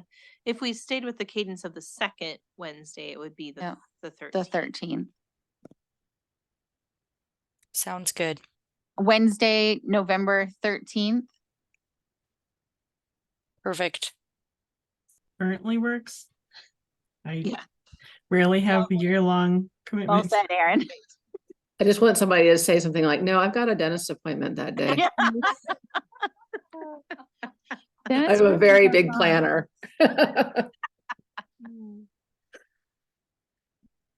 Okay, we did it, I believe. If anyone notes any major conflicts with these dates, please share sooner than later so that we can adjust accordingly. And that takes us to public comment on any matter not contained in this agenda, and that is within the jurisdiction of the Network Advisory Council. Anybody in the room or online with something to share? Oh, that was an actual action item. Jeez. All right. Thank you, Tracy. So, before we have that public comment, how about a motion to adopt these meeting dates for 2024? I move to accept these dates. This is Dorlin. Thank you, Dorlin. And Mitch, was that a second I saw? Mitch Grady with the second. Any comments, discussion? Hearing none. All those in favor of adopting these 2024 meeting dates as on our screen, please say or in chat indicate aye. Aye. Hi. That was beautiful. Any opposition? Yay. Okay, now public comment on any matter not contained on this agenda.